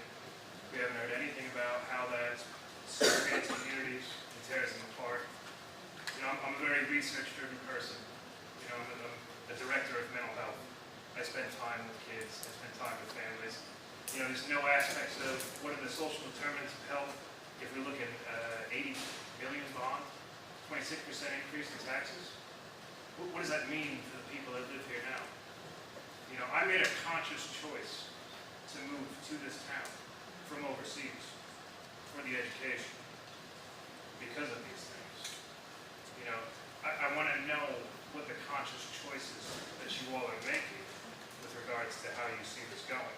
I think you have a partial list of information. I don't think you have a full assessment of what it means for the child's experience, what it means for the parent's experience. You know, what does it mean for an increased drive for folks? What does it mean when all our kids attend a middle school and now have to share the sports teams so that some of them don't get a chance to play? Because if you combine 3 middle schools to have 350 children as projected, you are not going to have enough spaces on those teams for those children to try to even enjoy playing sports. Most of them aren't going to go on to play for the Yankees and the Red Sox, and that's fine. But it's for the love of sport and the building of that team mentality and the building of the community. I don't hear anything about that. All I hear is, you know, it costs X amount of dollars. You know, and that's what I wonder. Where are all those accounts in this process? Where is the child's experience? Where is the community experience? Where is the parental experience behind all this? It's not just numbers. You know, and I guess, you know, if it comes down to numbers, it's what it is. But I think it's a partial start. And, you know, I'd love further conversation, as I'm sure everybody would in this room, you know, and everybody in this district. But I don't think you have any information to really make a sound decision. I think you're operating with maybe 20% of the information, which just includes numbers. So that's all I can say.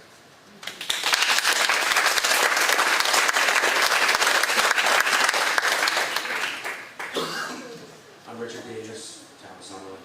A little of my background is I manage a crane and operating company and large construction, that type of stuff.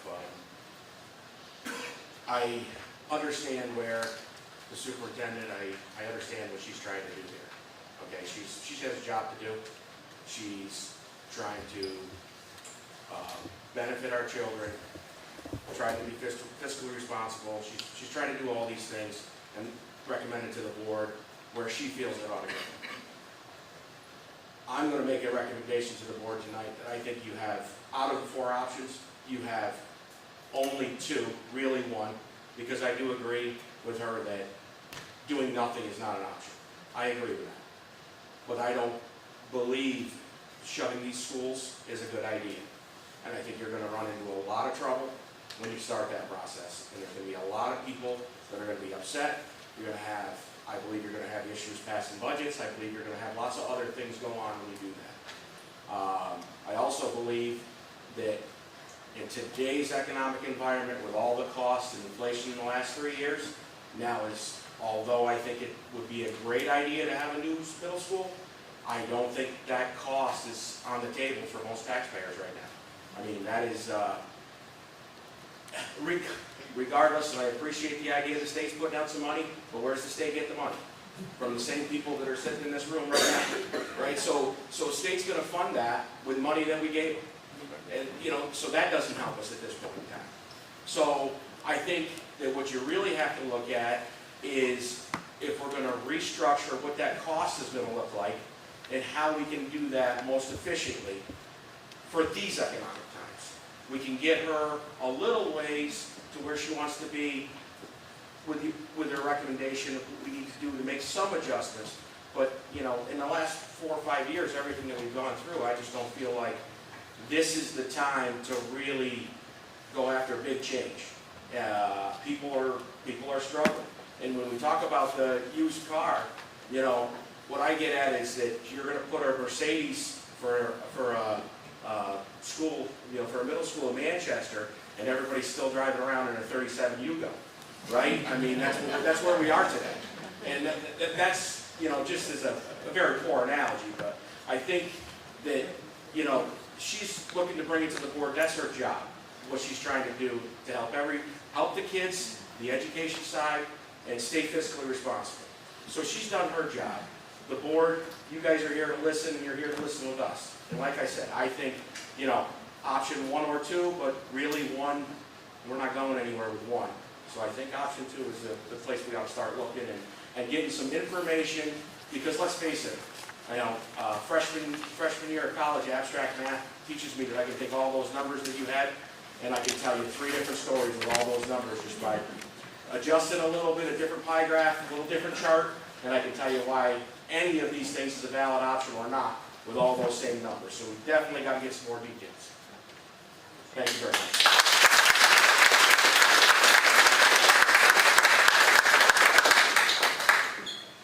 Hi, Lauren McGrath, Sunderland.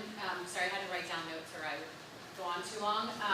Randy, I agree with you. It is time to talk about this. And I'm, in the interest of, you know, saying I hope that the board is really listening to us, I would encourage you to listen to Dick Dale, who said children matter and the details matter. And the gentleman too before me said, you know, I feel like you're operating right now with 20% of the information you need. I would agree. I don't think you have the details that you need. We certainly do not have the details that we need to feel comfortable, or I don't.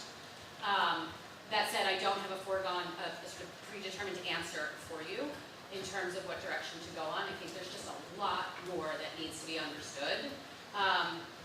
When I bought my house 17 years ago, the woman who was selling it said, like, she was a real estate agent, and she said, like, don't worry about the school, they're closing it.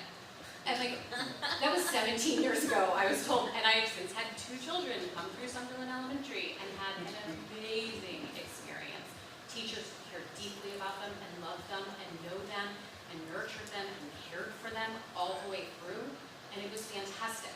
And when the TNG was created 6 years ago now, we all sat in this room and went, well, there goes Sunderland Elementary, because you know the board's going to close it the first chance they get.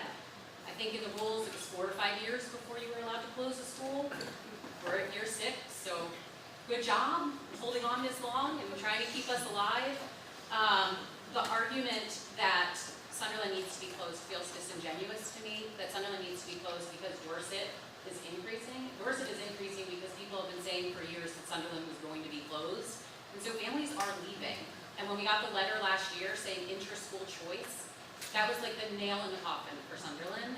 I read that letter and I was like, and here we go, right? Now everybody knows this is what they're going to do. They're going to say enrollment's declining and therefore we must close it. At the same time, I'm also thinking back to when we created the TNG, and I don't remember exactly what the report was, but it was like Sunderland was ranked like 11th out of 270 schools in the state on their test scores. Where are we talking about the education that's happening here, about the community, about the love, about the nurturing, about, like, I'm hearing the money, and I'm not hearing the kids. And we've got to put that back at the center of this conversation. Not back at the center. We actually have to put that at the center of this conversation, because again, the gentleman too before me is right, that social emotional development matters. And I would argue on top of that, in moving to a different school, this is a small town where a lot of kids live in pretty isolated spaces. They don't have neighbors. This is their community. This is how they find their people and the kids they can play with on the weekend. They need a heart and a home and a community. And I do worry, and this is my one reservation, is that when they end up being moved and just pumped into Men's or pumped into Floodbrook or pumped into Dorset, that now they're just a lost kid. They don't have a community.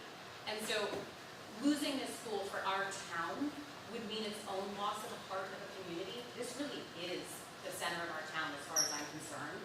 We would have to reconcile with that, but I would ask the board to reconcile with how you create community and cohort and home and comfort for kids who are going to be these teeny little minorities who then go back to their wooded homes all alone and aren't in the heart and home of town and feeling like that center.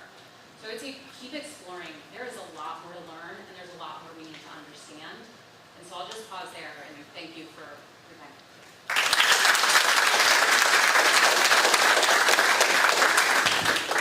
Let me encourage any of the speakers who would oppose closing Sunderland to give us their advice about how we can increase the enrollment at Sunderland, because I think you have to address the problems that the superintendent was talking about, simply getting staff that's willing to teach under more challenging circumstances than your traditional one teacher per grade sort of thing. I'm sorry, Go can ahead, I Matt. jump the line on that one?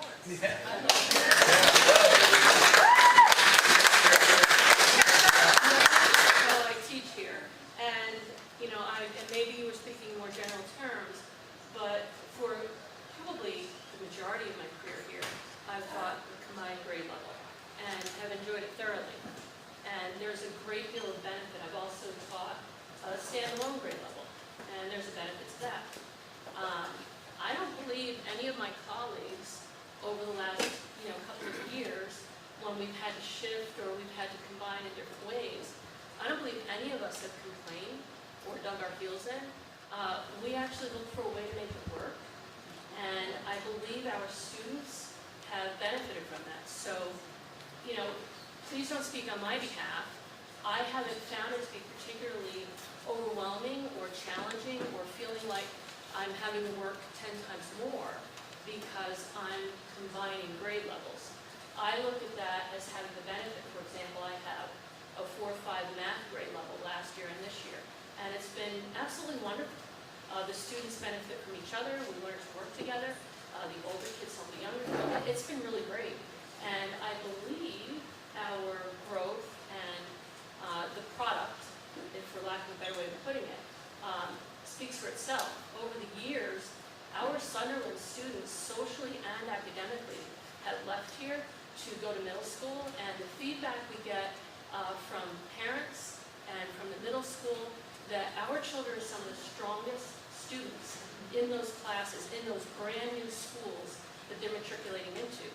Having a little bit of an inside, information at BBA, I hear how our Sunderland kids continue to stand out and do exceptionally well. So please, don't speak on my behalf, certainly. I have no problem with my teaching assignment as it stands.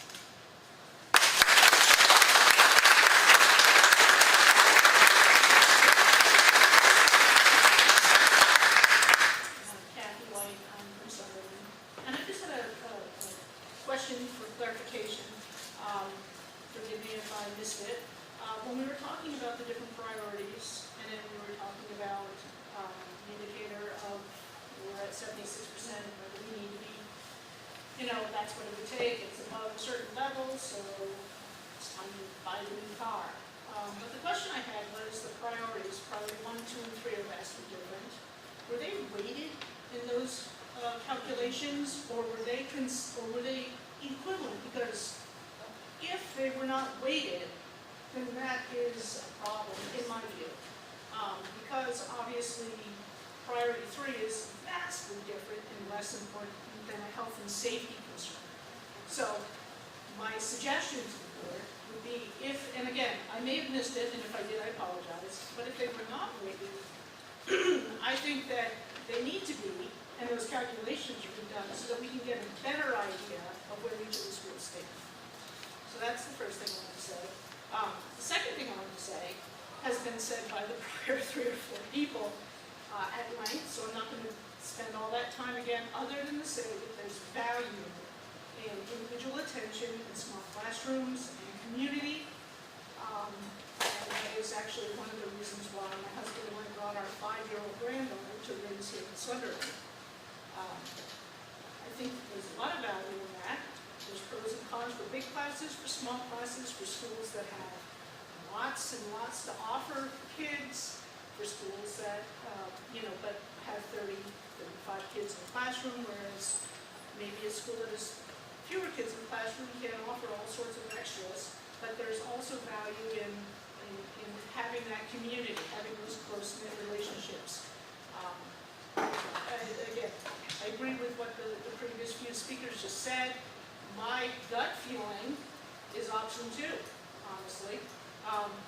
I don't have all the information. I don't think anybody has all the information yet, so it's not really to say, well, this is the way we should go, or this is not the way we should go, but my gut feeling is that, I don't want to see the school closed. Thank you.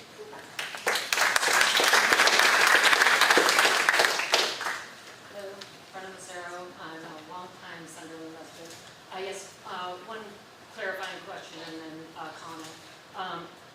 I thought the purpose of this meeting was for you to be able to provide us with some quantitative information, get some feedback, and then start exploring these options and all this minutia and these very fine questions that you've been asked that are all very valid, but I didn't think you were going to have those answers tonight. Is that correct, that this is the beginning of this process? Correct. Right? Okay.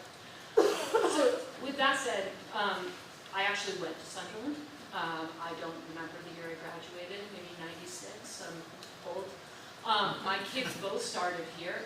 It is a wonderful school. However, during the pandemic, I made the choice, and it was a choice that started before that, that this school, despite the fact that the teachers in all pure earnest, that were great teachers and good administrators, it wasn't serving my kids for both drastically different reasons, neither of which were thriving here. And I luckily had options and was able to homeschool and transition them into an independent school. That was what was right for my family, and I'm not saying it's right for everybody, and I'm not saying that means you should close the school. But what I'm saying is, we've talked a lot about, like, you're not thinking about kids. I don't think that's true. I think we're not thinking about kids if we don't go through the due diligence of exploring these options.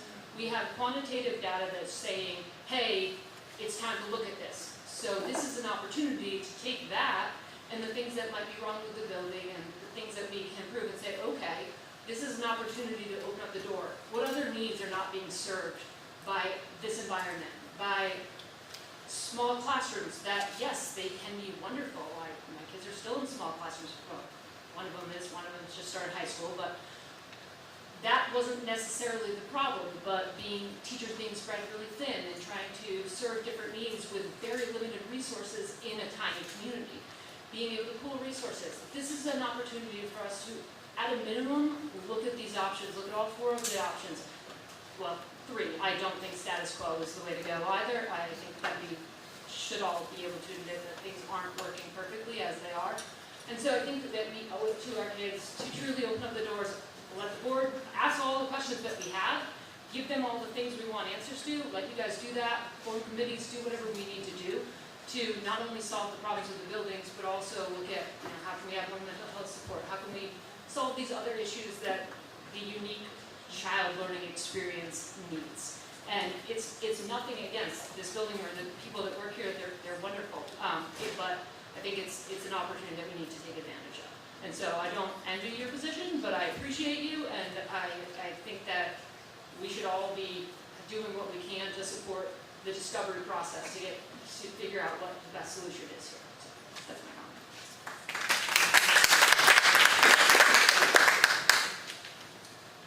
Anthony Thompson of Sunderland. I have a 3- and a 5-year-old kid, so we're just starting our journey here at Sunderland this year.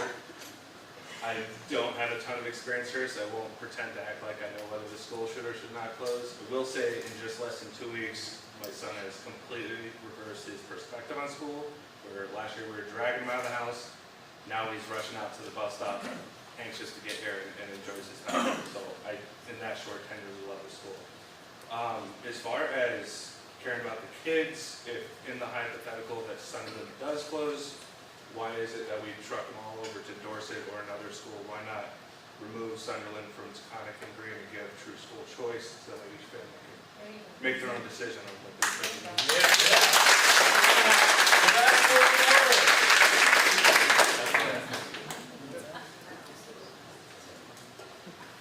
Hi, I'm Lush Rivera, resident of Sunderland. Question is, can you provide more details at some point of the independent schools and the towns that those students are coming from, that go to the independent schools? So how many students from Sunderland, that are Sunderland residents, go to the Red Fox schools, all of the other ones? So we have an idea about what towns are... We're not getting that information from the schools? Correct, that's not what I asked for. Yeah. Okay. I mean, you've been at this discussion about the Unified Middle School for 18 years. It's a long time, and there's been no movement. Been minimal, maybe some behind the scenes, but not many. And it sounds like at this point that you really want to build this state-of-the-art middle school on the backs of Sunderland. Again, With the disregard for the quality of the education that they receive. I have 2 students coming through here, solid education, not just, when one ended up going to MEMS, his education suffered significantly because of the staff. And no one really wants to talk about that because guess what? Every place is not perfect. When we joined Taconic and Green, we were strong-armed by the state to do that. We did not really have a choice. It was either you become part of these 7 schools or we're going to penalize you. So none of us really felt like we had a choice. I think more time should be spent on the quality of the education. You know, Sunderland does provide a solid education for our students. And if you're considering closing Sunderland, the first thing you should be doing is looking at the education quality that they're getting at Dorset and MEMS and Floodbrook before you close the school that we're going to say most of the parents would say their kids are walking away more prepared than the other ones at the other schools. This should be a very long, methodical process. You know, and I know you've apologized saying it's not imminent, but it does sound like it's imminent. You want a decision soon. You want some opinions from us. You know, are you having this same discussion in Courier? And when is their meeting? Next month. Okay. Because they only have a couple more students than we do. And the threat of closing Sunderland has been out there for 20 years, 20 plus years. It almost sounds like you've already decided to close Sunderland. And I know you're getting information, but that's not what it feels like. It feels like a decision has already been made. You know, so you really need to think about what you're presenting to us as the townspeople. The state didn't necessarily tell us the truth when we consolidated. It hasn't been a great thing. We were pretty happy with school choice. And we lost it for 7th and 8th grade. I think people would love to see that back.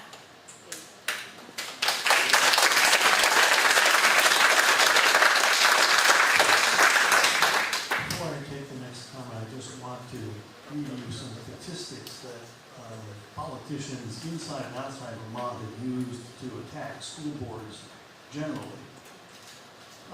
As of fiscal year 2022, Vermont had the 5th highest expenditures per pupil nationally. I'm not saying this is good or bad, but just bear in mind these are statistics that get used against us.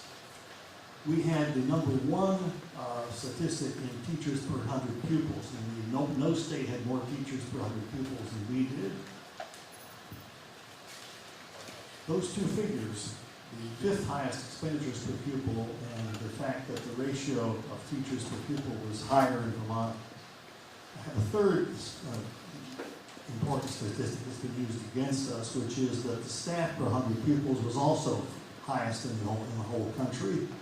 And if any of your comments can help us deal with politicians who say, if Vermont schools are doing that, the board must be irresponsible, we'd sure like it.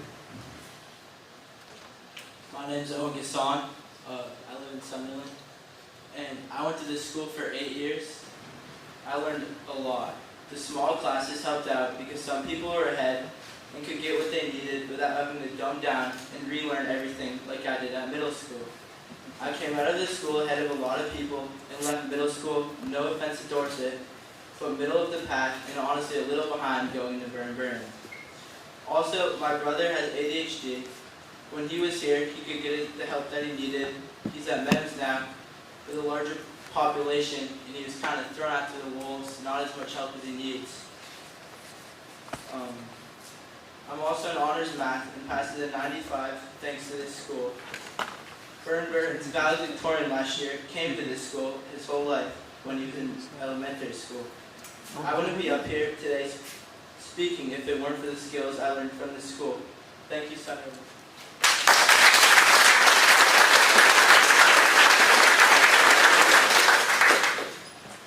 I'm Marley Clark. I'm from Sunderland, and I graduated here about 5 years ago. I went to Mainstream Middle School, and I took advanced math in 8th grade, and I need to come in at 7:30 every morning to do that. There were probably like 9 people in my class, and 6 of them were from Sunderland. Sunderland pushed us to be the best that we could be, and NEMS, no offense, didn't. The small classes helped us get taught the way we needed to be taught, and moving all the kids to bigger schools will decrease kids' individual attention and their ability to thrive.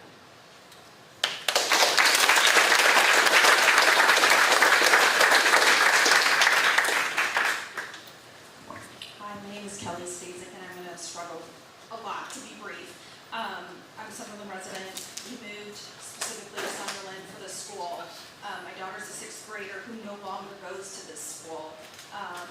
When we started, it was as wonderful as those students and others are saying, and it has declined since then. It is a shell of its former self. We are driving good teachers and staff and administrators away because we are not providing them with the support and the professional development and the resources that they need. So you can build whatever building you're going to do or add on whatever, my child will not come back to this school or any school in this district until I know that what she experiences that I pay full tuition for out of pocket to drive 25 minutes each way away from our house. We are 4 minutes from this school. Until I know that my child would have the similar experience as she did when she started kindergarten here. So my request would be, if you haven't talked to any current parents in the district, Dorset, MEMS, we all talk.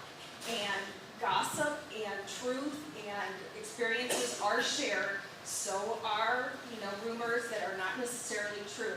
But I would encourage you to find out what is going on a day-to-day basis. And that's where the investment needs to be on our administrators and on staff. Cutting a nurse, full-time nurse or part-time nurse from this school does not help with inspiring confidence in parents. Doing things to save money on personnel is not helping the experience. We have a lack of culture here anymore. It was so amazing when we first started. I was on PTG for a year plus, and it has all declined. So I would ask you to invest in the people and less so the facilities. And if you can spend, you will get a better return on investment and entice people to come back to this school. It's not going to be with a building. It is going to be with the quality of the education. And right now, I think that's where we're struggling across the district.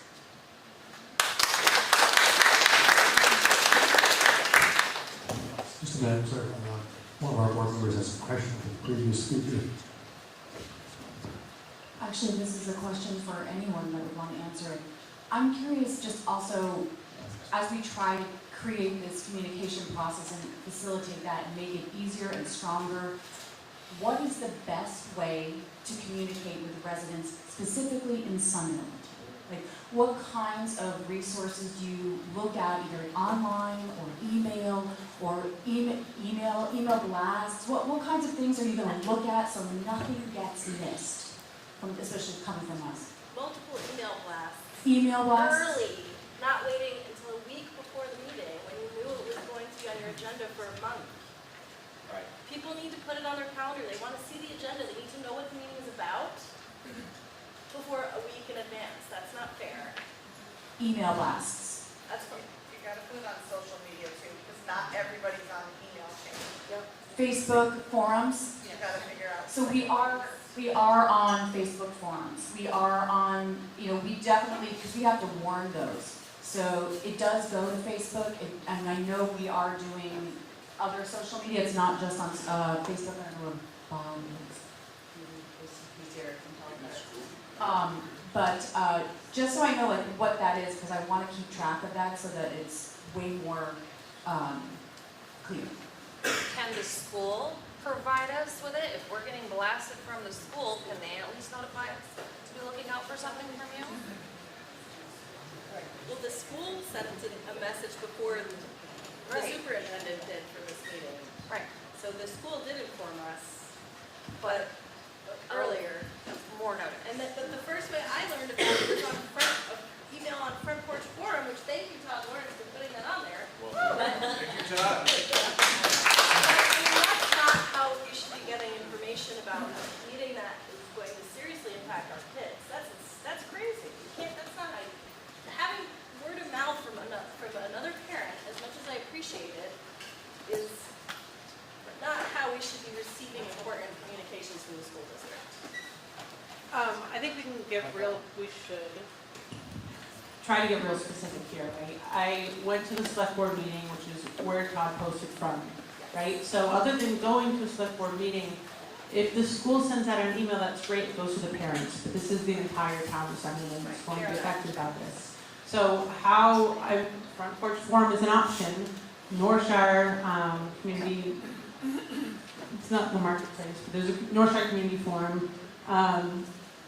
We have GNAT, we post things on GNAT from time to time, but that's kind of it. We have it on the BRSU website. I don't know where else people are looking.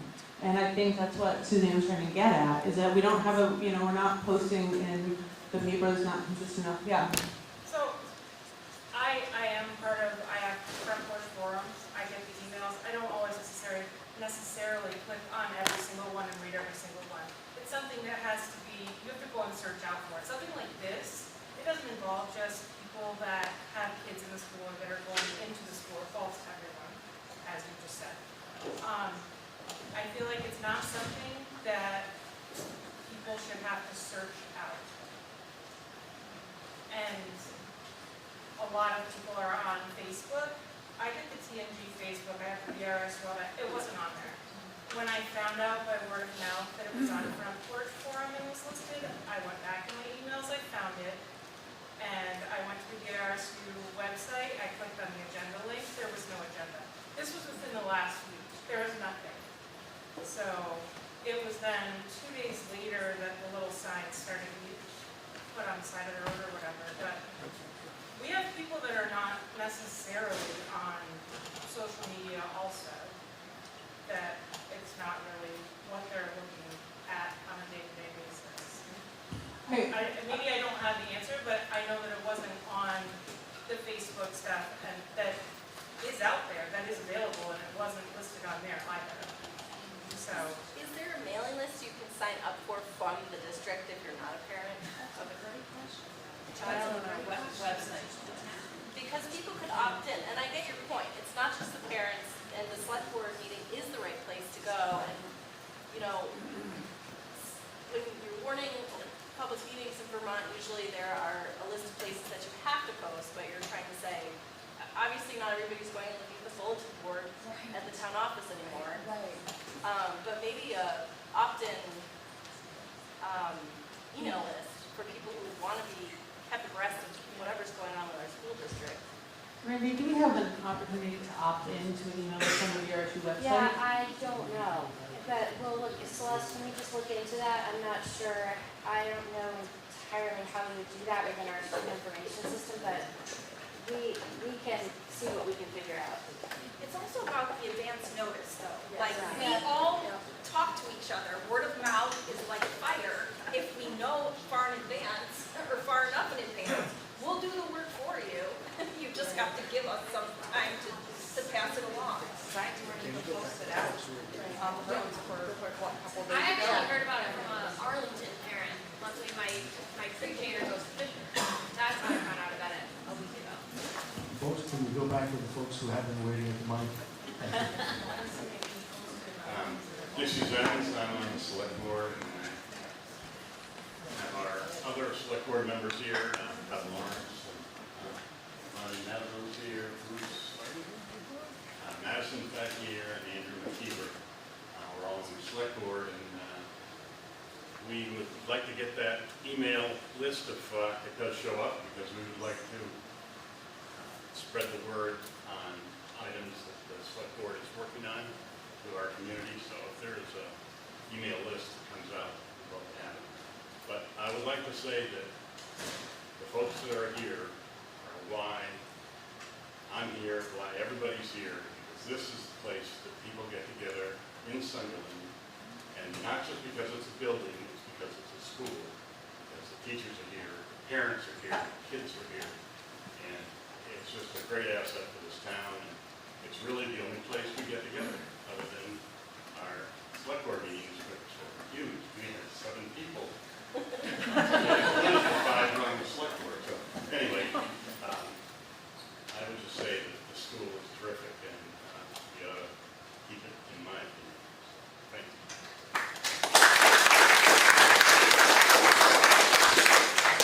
Hi, I'm Caitlin Nicholas from Dorset, and I would ask the board not to put any more children in Dorset. I've already experienced a large growth over the last 2 years. Was it the option to take our kids. I think that our kids are still adjusting to the larger class sizes. I don't know if you've done any studies as to how our children are doing. It's my understanding that we're kind of maxed out as it is now, that there are limitations to how many kids can be in a class, and you've been maxed out. So I don't know how you can put more children in our school. We're down to like 2, well, I guess it's 3 bus routes, but there's only 1 going to East Dorset, 1 to cover Route 30, and I don't know how you could possibly get children down to Sunderland. So I would urge the board to really dive into the school that you're looking to put all these children in, because I think that Dorset parents just continue to lose, and it sounds like the Sunderland parents feel like they're going to be losing out too. So I don't see a plus anywhere.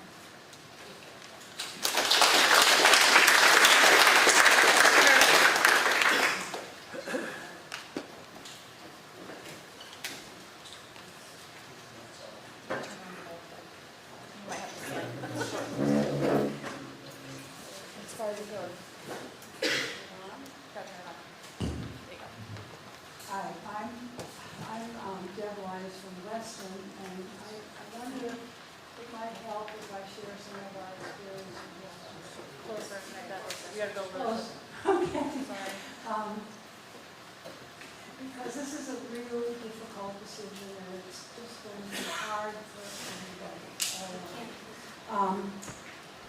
Weston, and I was on the consolidation committee, so I did a lot of research on what Weston's history, so that I could do a presentation to our town. We can't hear you.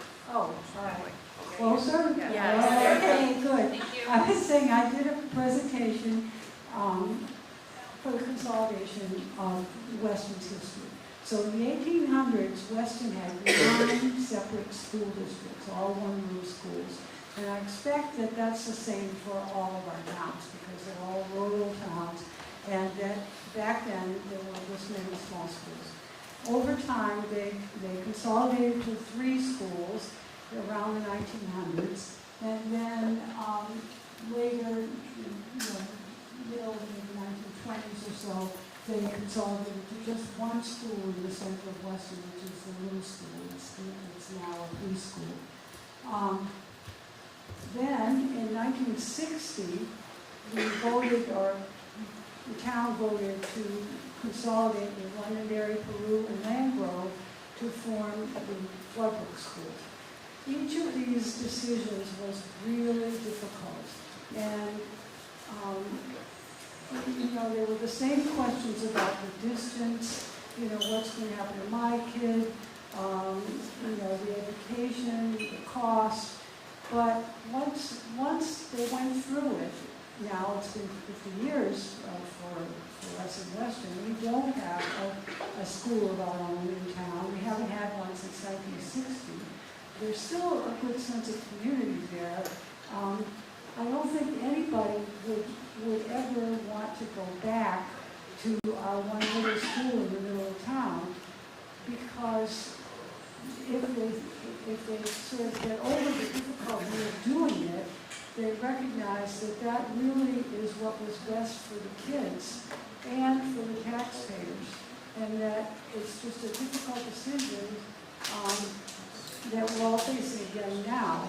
And I think the only way to deal with it is to just, work together, pay attention to all of our concerns, and just do the best we can for our kids and for our taxpayers, and recognize that it's just difficult.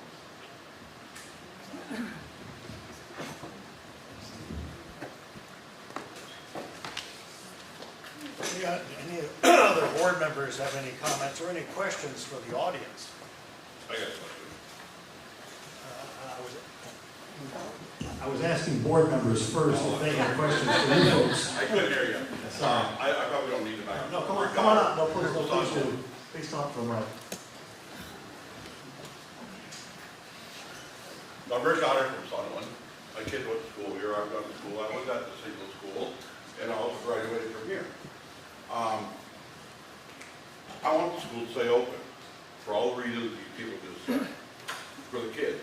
But the other thing is, so what happens if we close the school? What happens to the building? What does that do for the town of Sunderland? Where does the town of Sunderland set if the building closes? I think the answer to that is in the merger agreement, isn't it? Yes. And I think we First are right of obliged refusal. to Sell it. give it to the town for $1. Yep. So you would sell it to the town for $1? I believe that's in the merger agreement, yeah. With no restrictions, no nothing? With restriction. I think it's, Okay, so tell me what the restrictions would be. it needs to be used for municipal purposes, I think for the first 5 years. I'll say it again. It gets sold back to the town, the same as the town sold it to the district, and I think the price was $1, right? Yeah. Or the town has the first right of refusal. The town doesn't have to take it back, but if it does, I believe there's a 5-year restriction on the use of it. The town couldn't sell it immediately. They would have to use it for municipality purposes, or municipal purposes, for the first 5 years. And that restriction is from this board? That is from the agreement that Sunderland Originally. voted on, right, voted to approve in 2017. And if Sunderland didn't buy it back, Then we, as a district, would figure out what to do with it next. I don't know that there's restrictions on it if Sunderland does not want it back. I don't believe there's anything in the agreement for that. Here's the article. You want me to read it straight out? Is that helpful? No. I think I got it. I've been checking some of these things out. Okay. Yeah. I guess I might as well comment also, this is a very long process, and in some ways it fell early to go to the town because we haven't really made any decisions. We don't know what's going on. As a board, we really have not come to any conclusions as to our next steps, right? You're hearing the information from Randy at the same time that we are hearing the information from Randy. I went to the select board because I know that Sunderland has ARPA funds that they're sitting on, and I know that there are petitions and ideas out there about how to spend those funds. So I felt like it was important to notify the town right away that this might be coming up. This is something we want to think about this year before we go spend those dollars. If you want this building, if this school doesn't continue to operate as a school and someone wants a town back, they might want to put that money into this building for whatever purpose, right? So that's why it came to you so quickly and so early in this process. And maybe why there's a feeling of urgency around it. I've heard a couple of people talk about wanting full school choice.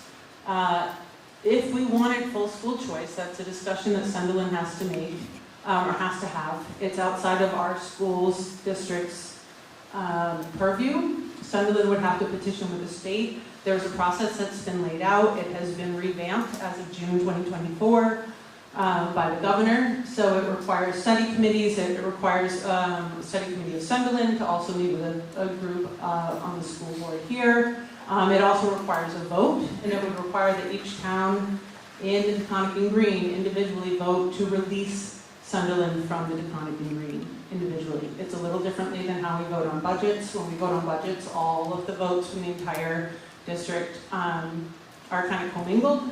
It doesn't go that way for Sunderland to leave. It would be each town vote. So if one town or two towns, I think it's 2 towns, vote to not release Sunderland, we do not have that option. So it is a long process, and again, that is for the town to consider. It is not something that this board would consider. And I can send links to that. I know that if you find it, you can find it all online. It was, like I said, it was just revamped, the rules for that. I think it's called, I think it's like district withdrawal.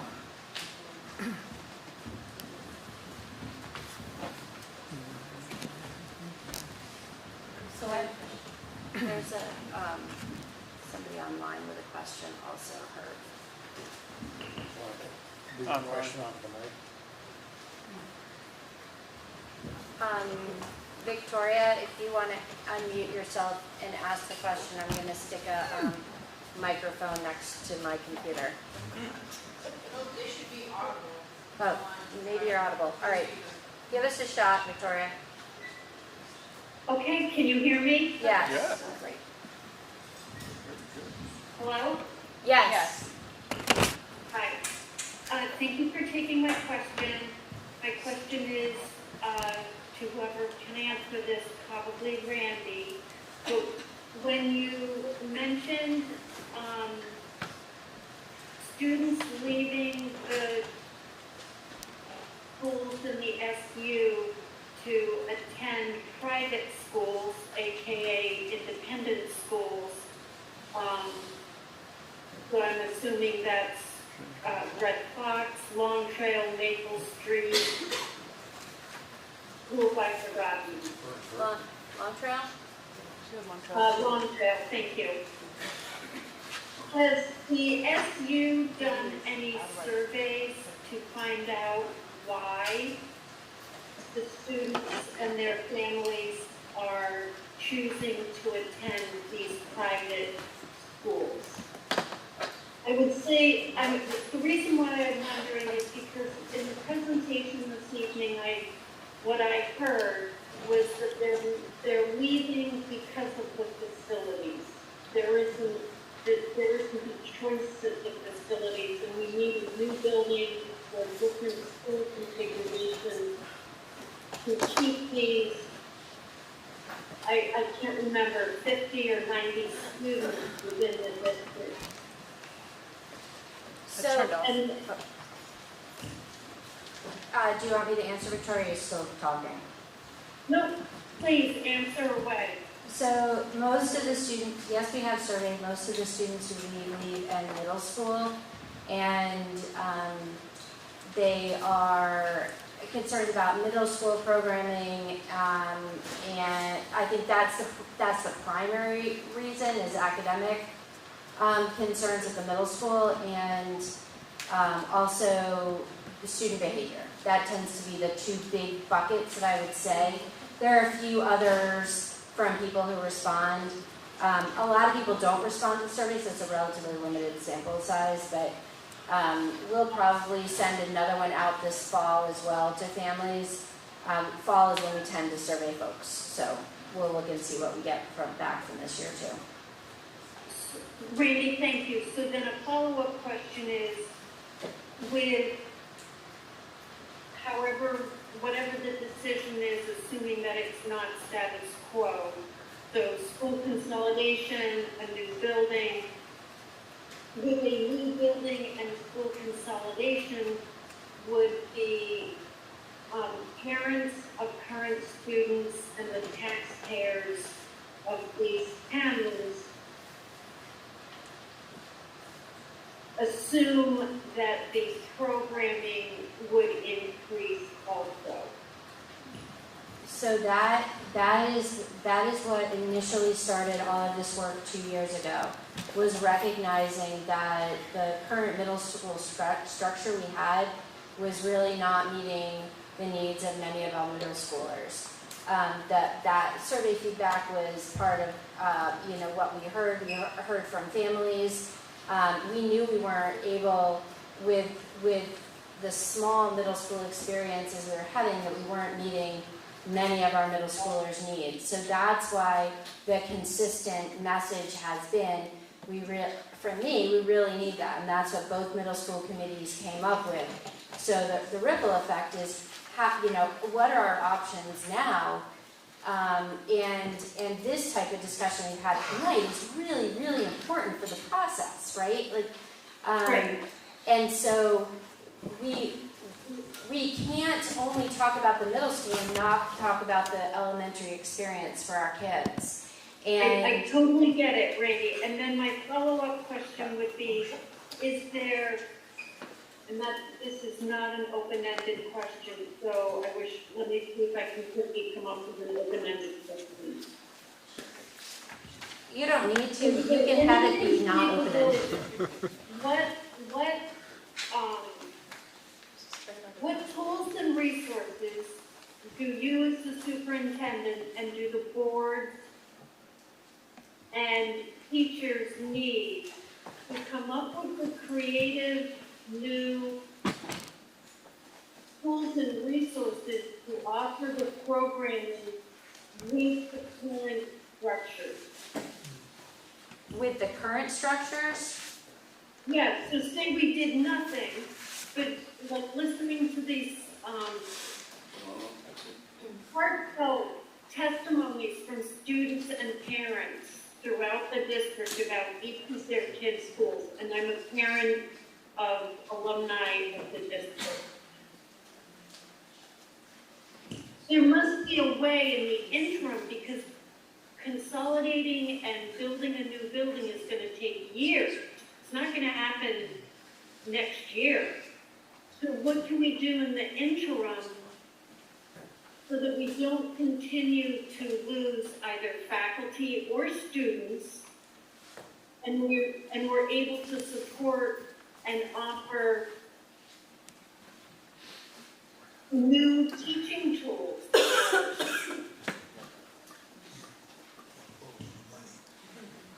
Well, it's part of what I'm saying is that I don't think we're as efficient as we can be, and when we have really small schools, then you have limited resources associated with those schools. So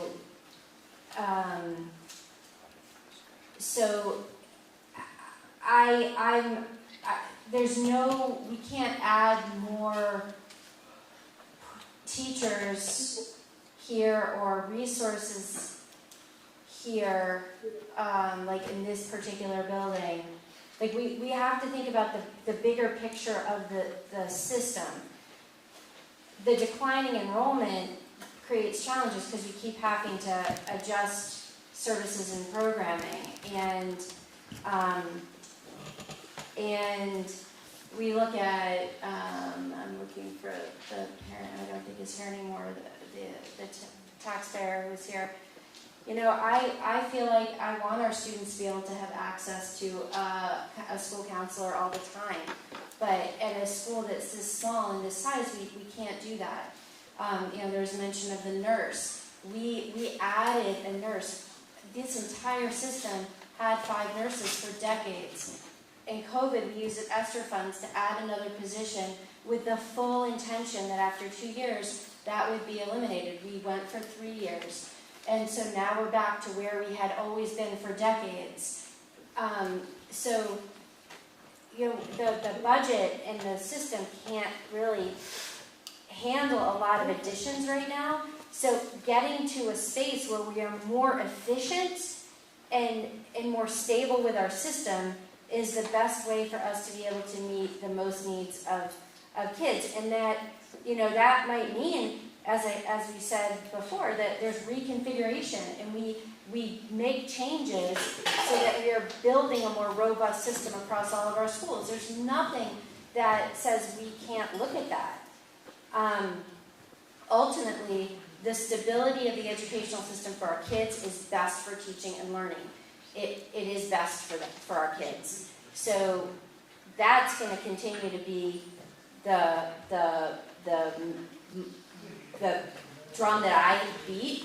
But we as a community have to decide how are we going to handle the investment into the buildings. I just feel like you can't necessarily ignore that either. So I think those are all the discussions and conversations for the board. Victoria, I don't think that there's anything specific that I can say in response to your question, except that with the current structure, we can't look at doing, it's not responsible to be looking at how to do that with the current configuration. Randy, I really appreciate you following up with thought out answers to my questions.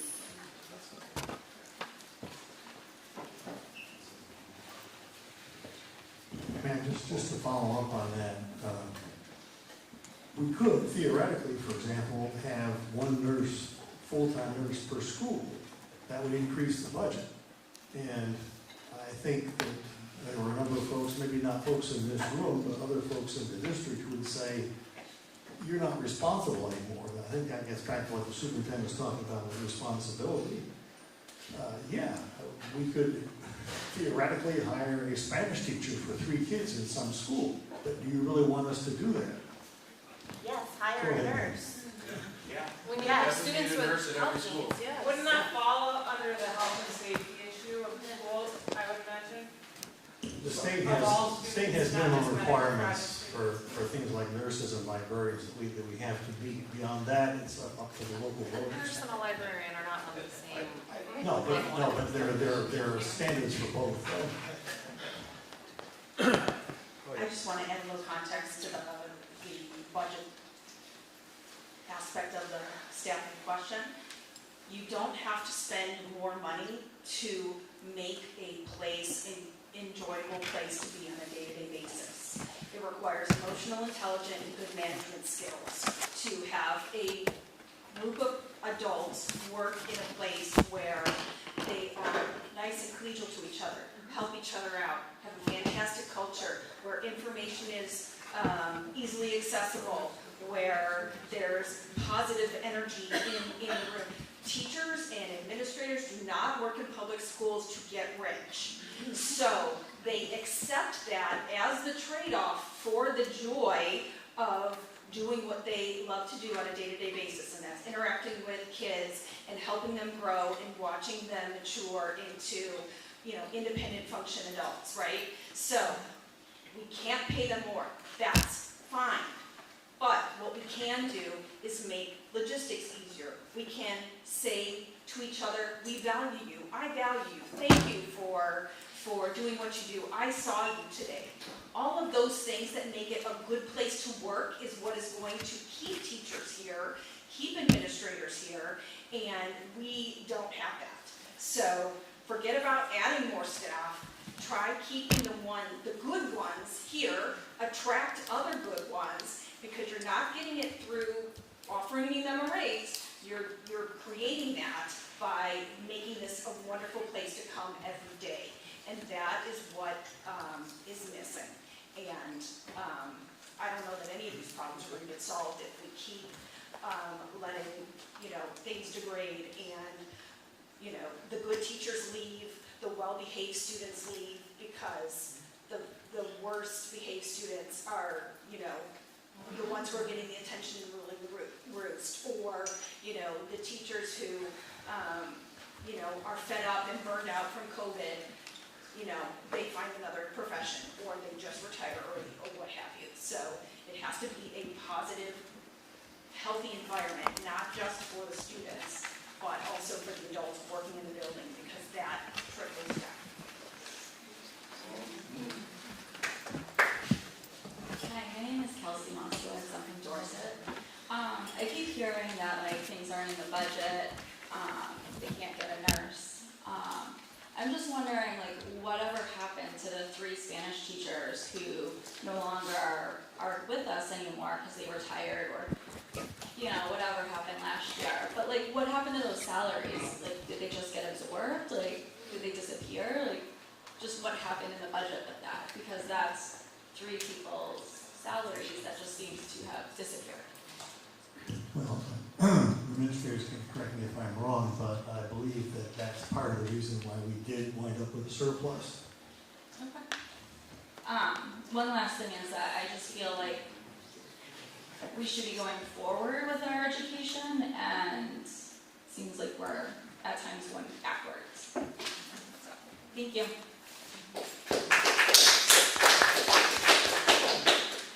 So I just wanted to make one further comment, because you're looking for recommendations, you want a bottom line. And I think what I'm hearing from everybody is that nobody wants to see Sunderland closed, the ones that are here. A couple of you seem to want to see Sunderland closed, but the community that lives here and works here and raises their children here do not want to see Sunderland closed. Okay? So, obviously, we cannot stay status quo, all right? Something needs to change. All right? The middle schoolers are a big concern. It was in middle school that my children's education went from great to not great. Okay? And so building a state-of-the-art middle school, I think, is above and beyond anything that we're really capable of doing budgetary-wise right now. So it seems as though possibly option 2, where we pull all the middle schoolers into one place so that they can have a true middle school experience, and then redistribute the K through 5 kids that are currently at MEMS. Seems to be the only option on the table. Pre-K. And pre-K, yes, sorry, pre-K as well. All right. So if we move the 6th graders from Sunderland, maybe we could actually have a pre-K in Sunderland. We currently have, I think, a class of 14 kids in kindergarten. I'm not sure how many pre-K kids there are. 17 kindergartners. So there might be another bubble coming, okay? Another bubble that existed about 10 years ago in Sunderland, where we did have, one classroom teacher per grade, etc. This building is not in great shape, but the community that lives within it is in pretty good shape, and we want to keep it that way. So I'm saying I would like to move option 2, reconfigure the current buildings so that we can centralize our middle schoolers into one place and keep our elementary schools open.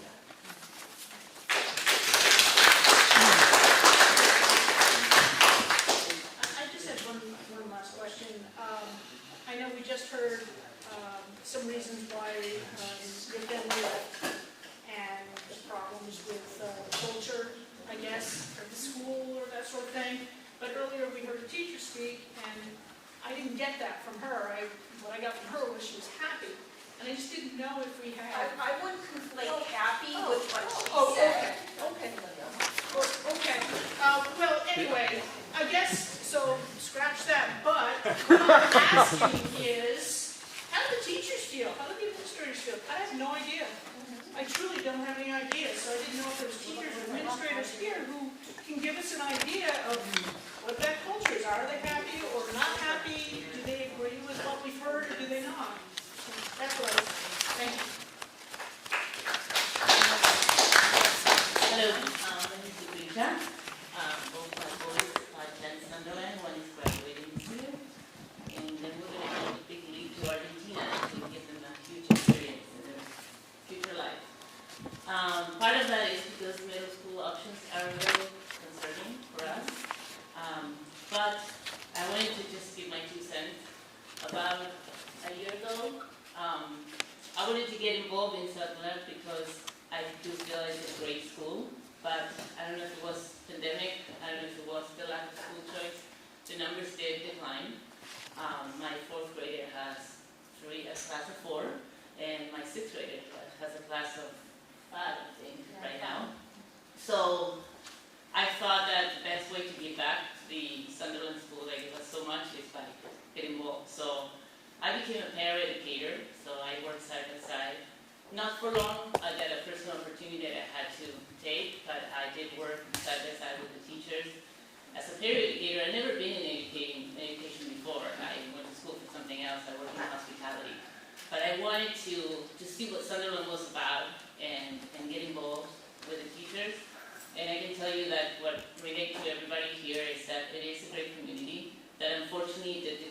numbers for a couple of years.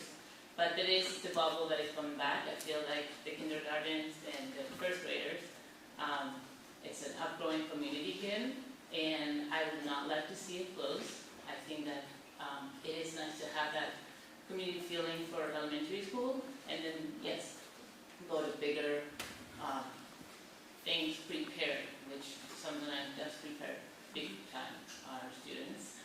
I also, with the help of Mr. Friedman and some other teachers and the principal who put up her own time to reopen the after-school program, which is another reason why a lot of parents decided to go to other schools, because that support for working parents was no longer available after the pandemic. So I think there are ways to build that classroom back, not closing it, not sending kids in an hour ride bus, and giving school choice for people that want to stay here longer and not be determined to work one or two schools. So that's just my 2 cents. Thank you.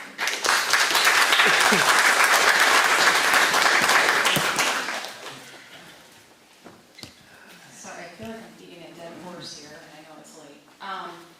There's something that I guess there's a lot of information dropped on parents this evening, and maybe some of you are hearing it for the first time too. I think it's a lot for us to digest. I have a hard time walking out this door in the state that we are in right now without having like a concrete direction. If I was forced into giving my vote, it would be option 2. I just have a really hard problem with the state of taxes in this state. People struggling, what we've heard so far from people, and closing the school. Full transparency, I have a daughter who's 5 and in kindergarten. I'm just beginning my journey too. I've heard such good things from other parents who have had children go through Sunderland Elementary. I guess my question is funding. And I'm sorry, but I am stuck on the priority 1, 2, 3. Priority 3, clearly, even as stated, is nice to have. I would love to see it broken down into the final percentage for each school on just priority 1. That's like health and safety. That's like a non-compromise, right? And then maybe there's 50% of priority 2. And if we keep all of the schools open, are we writing bonds for additional funding? Are we increasing state taxes? Because all of your numbers clearly state that money needs to be put into schools in some capacity, whether it's facilities. I'm hearing personnel. Teachers are everything. So nurses. So I like option 2 the best, but I'm not seeing any improvements on the schools staying open, and I'm having a hard time with that. So.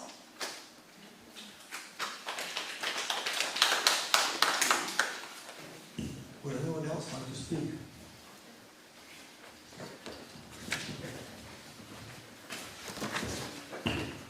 Okay. I wish there was more people here. I know it's late, so a lot of people left to hear what I have to say. It's just a few statements and then a few open-ended questions that don't need an answer. I think that a lot of us definitely do not remember preschool to 5th grade, probably. So I think that the second option is pretty good to keep people together, like middle schoolers. It's not an unheard of thing, like in other states and stuff. Having what's it called? It's like a high school, it's like pre-high or something. Yeah, that junior high. Junior high, yeah. But change does suck, but change has to happen, and no one likes change, but she mentioned, schools change all the time, and 50 years ago no one wanted their schools to change, and they did, and no one remembers that. So I think that whatever does happen, at the end of the day, people will come to terms with it, and I think my open-ended question is, so I have an 8-year-old brother, and we do ask him about these things at home, and I just hope that you guys go home and do talk to your kids, if you're here for a kid or just for yourself, and ask them how they feel, and if your kid is a part of sports like I was as a child, I had friends in every single middle school. So I think wherever you go, you will find your place, and your kid will find their place. And I think that whatever does happen, it will succeed in the end. So I hope that settles everyone down. And this is just a start. This is just like laying everything out on the table. It's not like everyone's going to have to switch schools tomorrow. So I think at the end of this, everyone can just go home and just rethink everything that was gone over tonight.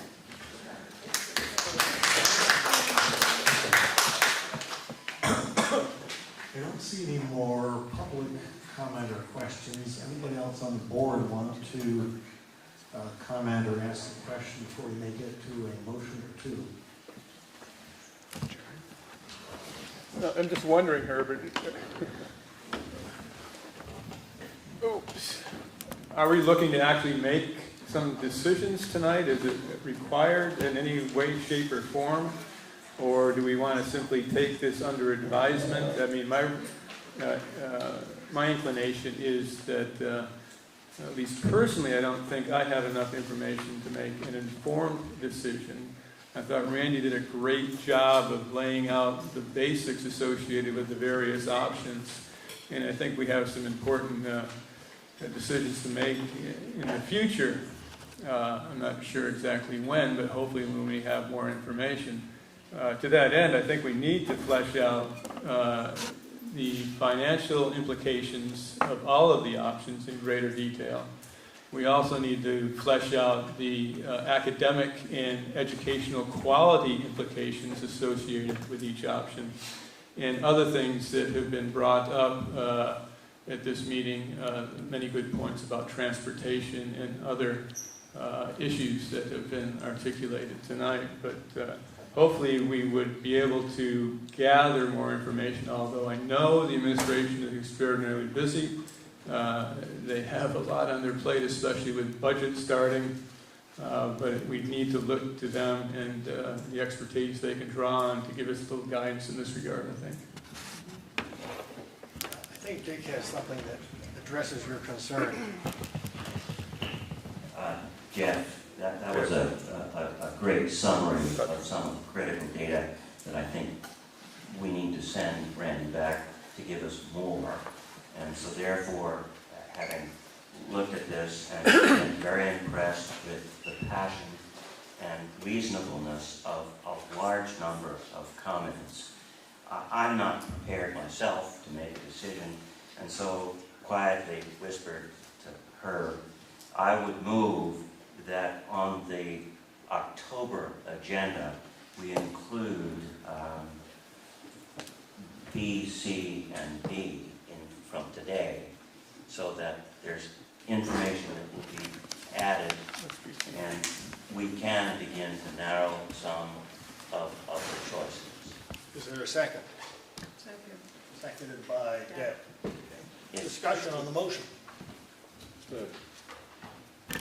I was thinking that point B, it seems like we could get underway. They were planning to meet. Point B is direction to Community Engagement Committee to plan and schedule forums regarding future community schools. I was thinking we want to continue the community engagement. I'm not prepared to make any decisions either, but.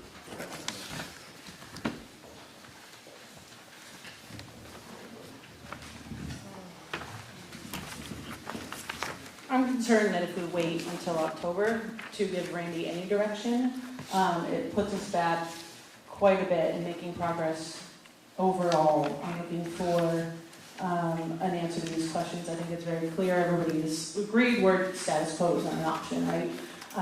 I'm inclined,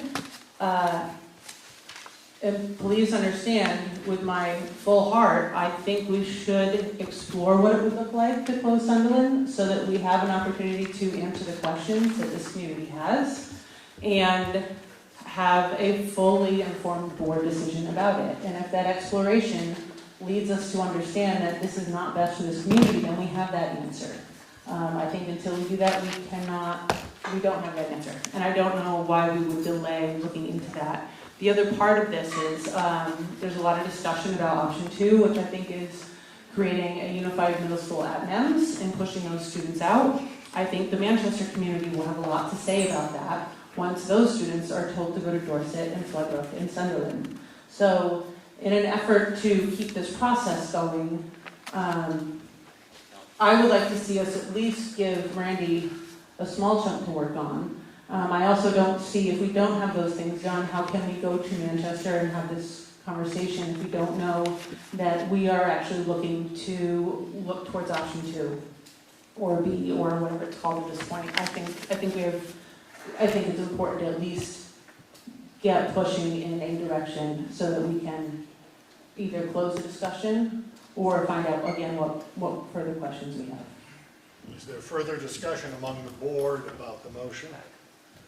Jeff? I think clarification from Dick of what the motion is. You said A, B, C, or B, C, D, or 1, 2, 3, or what? I think he's talking about our agenda. Agenda? B, C, D. Dick's motion was to put on the October agenda items 2, B, C, and D. I qualify it based on your comments where you gave very specific direction with respect to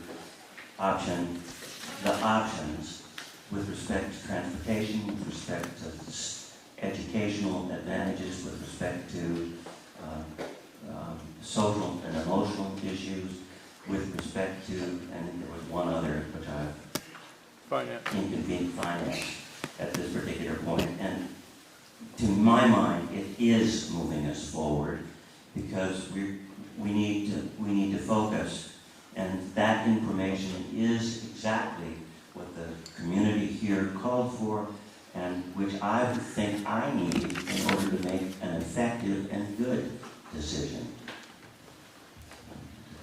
Dick, maybe, Anybody else want to speak to the motion? Can we then clarify for Randy what specific questions he has to answer for us before the October meeting? Because I'm not sure. Do you feel like you have a sense? I have a sense. Okay. I don't. Maybe you can tell us what you think we're asking you to Can you speak to give the us. motion, please, though? Can you speak to the motion? Yeah, His motion, please? Could Dick clarify his motion? Dick's motion was for our board to put on the October agenda items 2, B, C, and D. B is direction to community engagement, community to plan, schedule, forms regarding future of T&G schools. C was action, recommendation to superintendent for next steps regarding school configuration. And D was action, recommendation to superintendent for budget preparation for FY26 regarding schools, facilities / maintenance. Based on the request that were articulated by Jeff. Well, that's where we are disconnect. Other discussion on the motion, which is a motion to put these 3 items on the October agenda.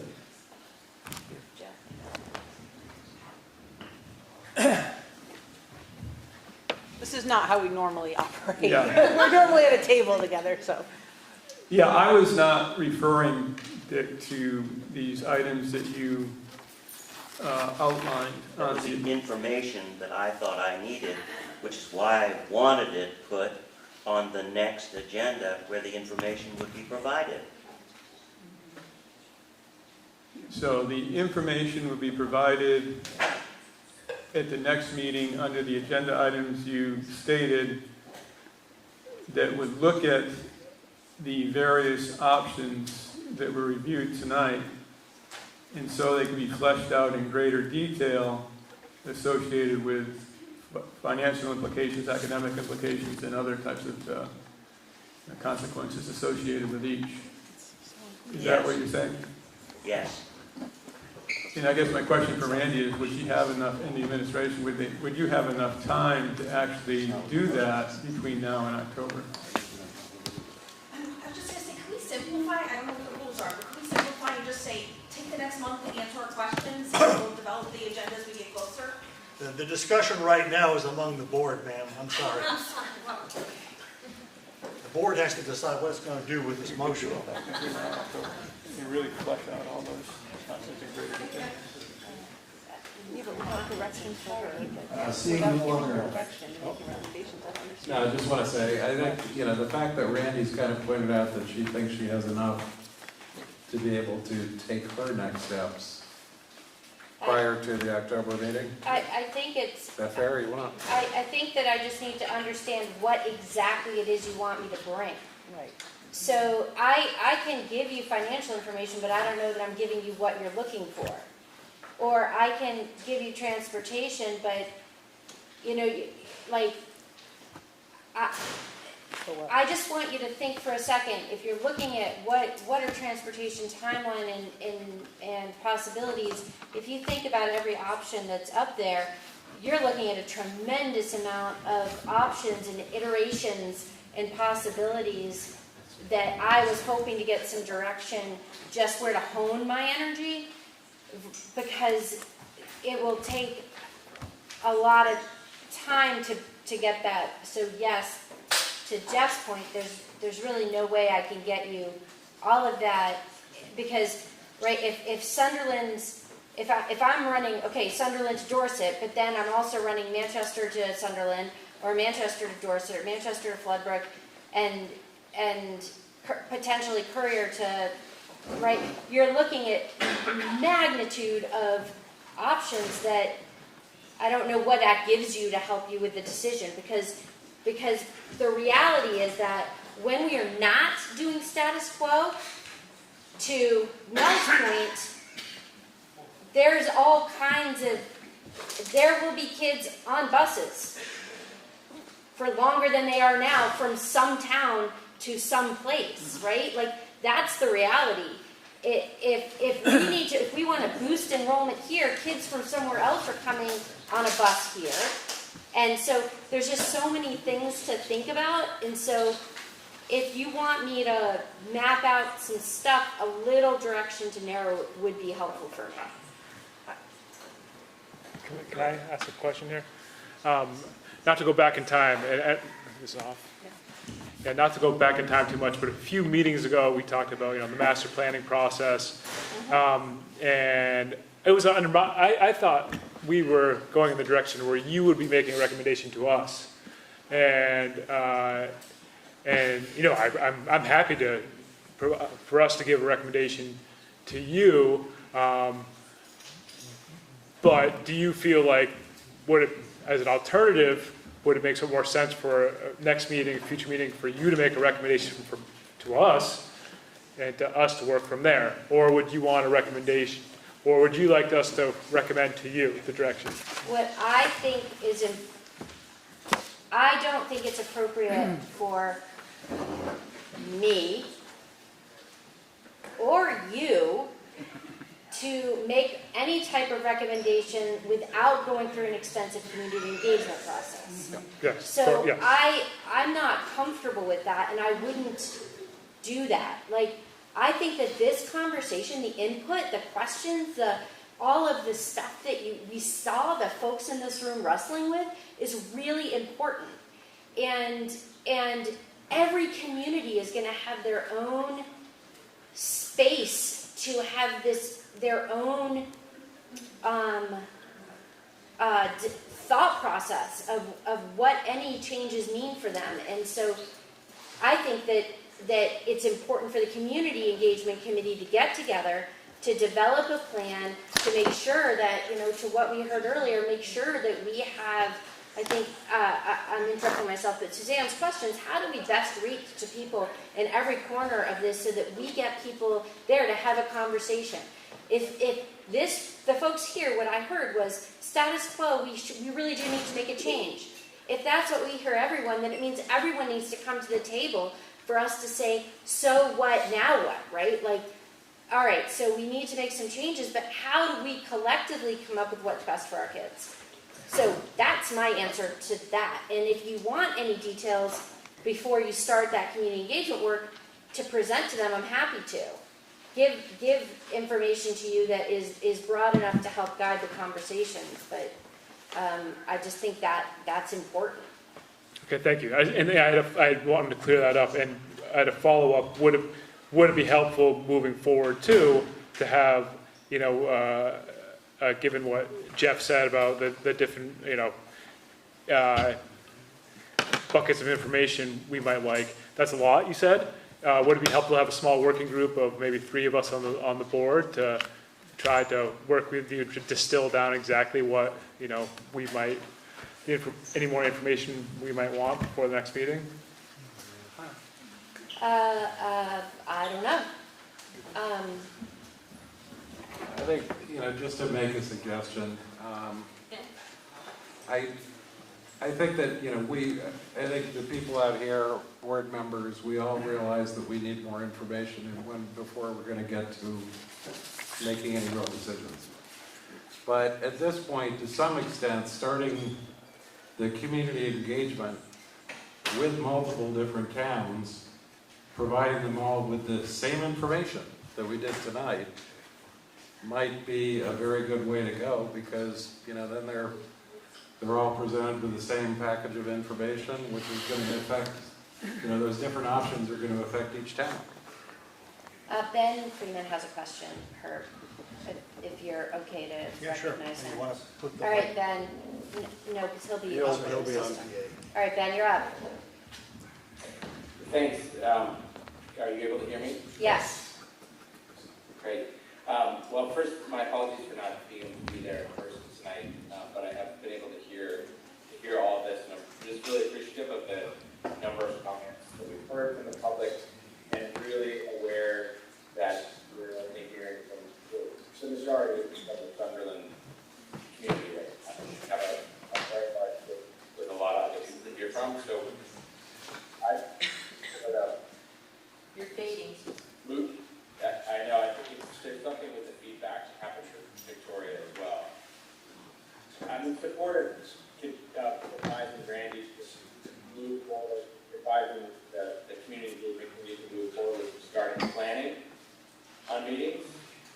And I think we can rule out option 1 of doing nothing, and I think we can start doing further investigation into reconfiguration, because that is the only option that's really that we can enact in the short term. Can't hear you at all, You've cut out, I'm afraid, then. I think he's encouraged. Just say that final part again, Ben. Yeah, there's something that happens with the microphone, I think, on your end that sort of blows it. But I'm just saying, I think the only near-term option that we can work on is reconfiguration. Any conversation around major renovations or new facilities, we're looking at least 3 to 5 years out at the earliest, and we need to do something in the near term. So that really only leaves us with, for an immediate option in terms of doing more research, is on reconfiguration. So I do think, Randy, there's a direction there to work with. That's not a final choice, but it's a direction to switch. So I think that's where I would lean my. Ben, can you speak for the motion a little bit? The motion was to put these 3 items on the agenda for October. I can't make out whether you favor that or not. I guess I'm not, because I'm in favor of moving forward with the motion to start the community engagement process sooner than later. I think we can start that without having a known choice. Well, as chair of the Community Engagement Committee, let me tell you that regardless of what the board votes tonight, unless it votes the Community Engagement Committee shouldn't do anything, I want the community engagement members to stay for just a moment after the meeting so we can find a time to meet as soon as possible. So that's going to happen anyway.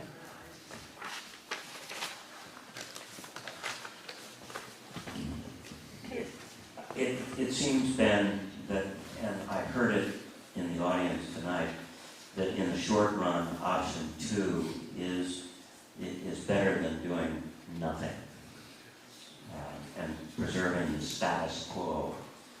And so I would want, if we're going to engage in a whole bunch of material, more information with respect to the various implications of doing option 2, both in the affirmative and negative perspectives. What do we gain? What do we lose? What's missing? I I could modify the motion, or you can vote it down and somebody else can make a different motion. Or I can withdraw the motion. What does the board want me to do? I'd like to amend the motion so that at least the community engagement can get the direction, because we don't meet unless the board directs us to meet. So if we could at least vote tonight, whether or not the community engagement should start a discussion on this, and change your motion to tabling C and D, and act on B tonight, if nobody feels like we are ready to direct. That's okay with me. The point is, I don't want this discussion to stop. I think we need to be aggressively engaged in all of the communities, and the sooner we schedule a whole bunch of community forums, somewhat like this, the better. We do know that the October meeting is scheduled for Courier, and certainly 2 schools were closed, or 1 school were closed. Courier seems to be one of the smaller schools, and they need to be involved equally as Sunderland with respect to expressing their perspective and point of view. Okay, so Dick is willing to eliminate item 2B from his motion, and just to put C or D on the agenda. I think Deb, you were the second. Is that okay with you? Yes. All right. Is there further discussion on the motion? No. Okay. All those in favor of the motion, which is to put C and D on the agenda, please raise your hand. Anybody opposed, raise your hand. Anybody abstain? Appears to pass unanimously, and it does. Now, as the chair of the Community Engagement Committee, assuming I can get the committee to stick around for just a minute after the meeting, I can guarantee you that we will meet, but does anybody want to make a motion telling us we have to? I will make a motion to get the board gives direction to the Community Engagement Committee to meet and begin plans. Is there forums? Is there a second? Second. Seconded by Suzanne, okay? Any discussion? All right, all those in favor of the motion, which is to direct the Community Engagement Committee to meet and, what was the rest of it? Begin plans first. And begin plans, please raise your hand. Anybody opposed, please raise your hand. Anybody abstaining, please raise your hand. That passes unanimously, I would say. All right. Aside from a motion to adjourn, is there any other business? Wait, can I pass it one thing, please? Well, one thing I want to point out in response to something that you said, John, actually, we do have recommendations from the superintendent. If you look under superintendent's final thoughts. Okay. I'll look better at that. Just one comment on our process moving forward. I think this meeting was really helpful for me tonight, just to sit and listen. And it turned into, a public forum, which is great, and I think it's helpful for us to hear from you. I just think we need to distinguish moving forward between public forums and school board meetings. I can't see half you guys here, and this is, a school board meeting is a meeting in the public, not with the public. And it was great to hear from you tonight. It sounds cold, but in the future moving forward, there should be some public comment period. But we need to be mindful of how we interact during that, and how we interact with each other, because we have hard decisions to make, and we need to do it together with the input of the audience. So I think having many public forums, to get input from different communities, different schools is great. But I don't, I want to, for those still in the audience, I don't want us to set the precedent that this is normal. Where we're interacting, back and forth with audience members, because it's going to be really hard for us to do our work that way in the future. But I do appreciate the opinions you shared. This was a special meeting. And it was a special meeting, but it's also just regular board meeting last week operated as a regular board meeting. Yeah, I just think we need to, as a board, we need to be on the same page about when is this a forum and when is this a school board meeting, and just to be you know, it's good, because we're not used to having people at our meetings, so this is good. Except for one. Let me ask, maybe this ties into your comment, but let me just ask those who are still here, if this had been billed as a community information meeting about these topics, would as many people have come as when it was billed as a school board meeting, making a difference? That's a good question. They still would have come. We still would have come. Go ahead. Regarding the board, so each school used to have its own board, and it was more than 1 or 2 people from our town. That was taken away from us when we all got merged together. So, sorry, closer. So, in order to say that it's not a public forum, you guys are only hearing from 1 or 2 of a resident that lives in our town. Some may not even have children at school, okay? There's never a time when the board, which used to be a school board, multiple parents, teachers, all were together, okay? That's gone now. So to say that you guys are supposed to meet kind of exclusively and only have a smaller presence than what's right here, that's not how it Never used to said be. that. I think that is definitely the impression that is given, that we are informed at the last minute, which I think the lady brought up here, when it comes to board meetings, and it's not a larger group that is specific to the school and the community of which we live in. That it's very seldom that we can really all get into a room and address the board. It just so happens to become that tonight, so just something to consider. But that's how it feels like. First Tuesday of every month, though, we meet. Oh, yes, well, but yes, you don't want this big group to be here. No, we love it. Right, so everybody start showing up. No, seriously, do show up. And we do meet regularly the first Tuesday of every month, and, I think, Kurt, maybe you can speak a little bit to the fact that our regular school board meetings are run under Robert's rules. There are very specific, 10-minute public comment sections. Generally, as a board, we don't even engage with the public at all in those, because that's how Robert's rules has, and that's how our board meetings work. The back and forth is community engagement, and that's why we're talking about setting together or setting up community engagement opportunities, because that is such a different opportunity to get voices than a board meeting is. A board meeting is business driven, and it does not generally, there is very little interaction typically, and I think that's the nature of how a board meeting needs to run, because it's business, and that's why, and the fact that there's not as many people involved in that is kind of part of one, the configuration of this body, but also the fact that we're all voted in. And I would love to encourage anybody who wants to run on this board, please do. I've been unopposed for, 11 years. So, I hate to say it, but we would love more engagement, and that's what the community engagement for. That's what the coffee clutch is that Randy's been having. The board meetings are a little bit different forum. Love to have people listen and then engage with us after, send emails, ask questions, find forums where we can do that, where we can engage. That's an important distinction. I would want to, excuse me, ma'am, I would want to point out, though, that there have been occasions when we've had quite a few members of the public, and then as chair, I've extended the public comment period beyond the 10 minutes.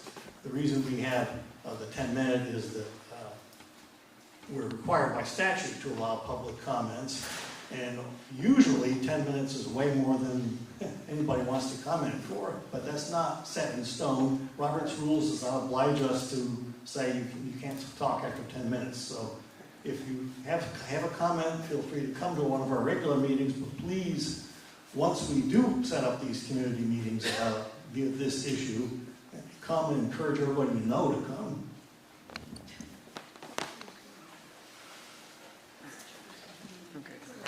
Any other business? I go for adjournment. We take this move to adjourn. Is there a second? Second by Suzanne. And remember, community engagement folks, please stay around so we can schedule a meeting. All those in favor, raise your hand. Aye. Anybody opposed to anything?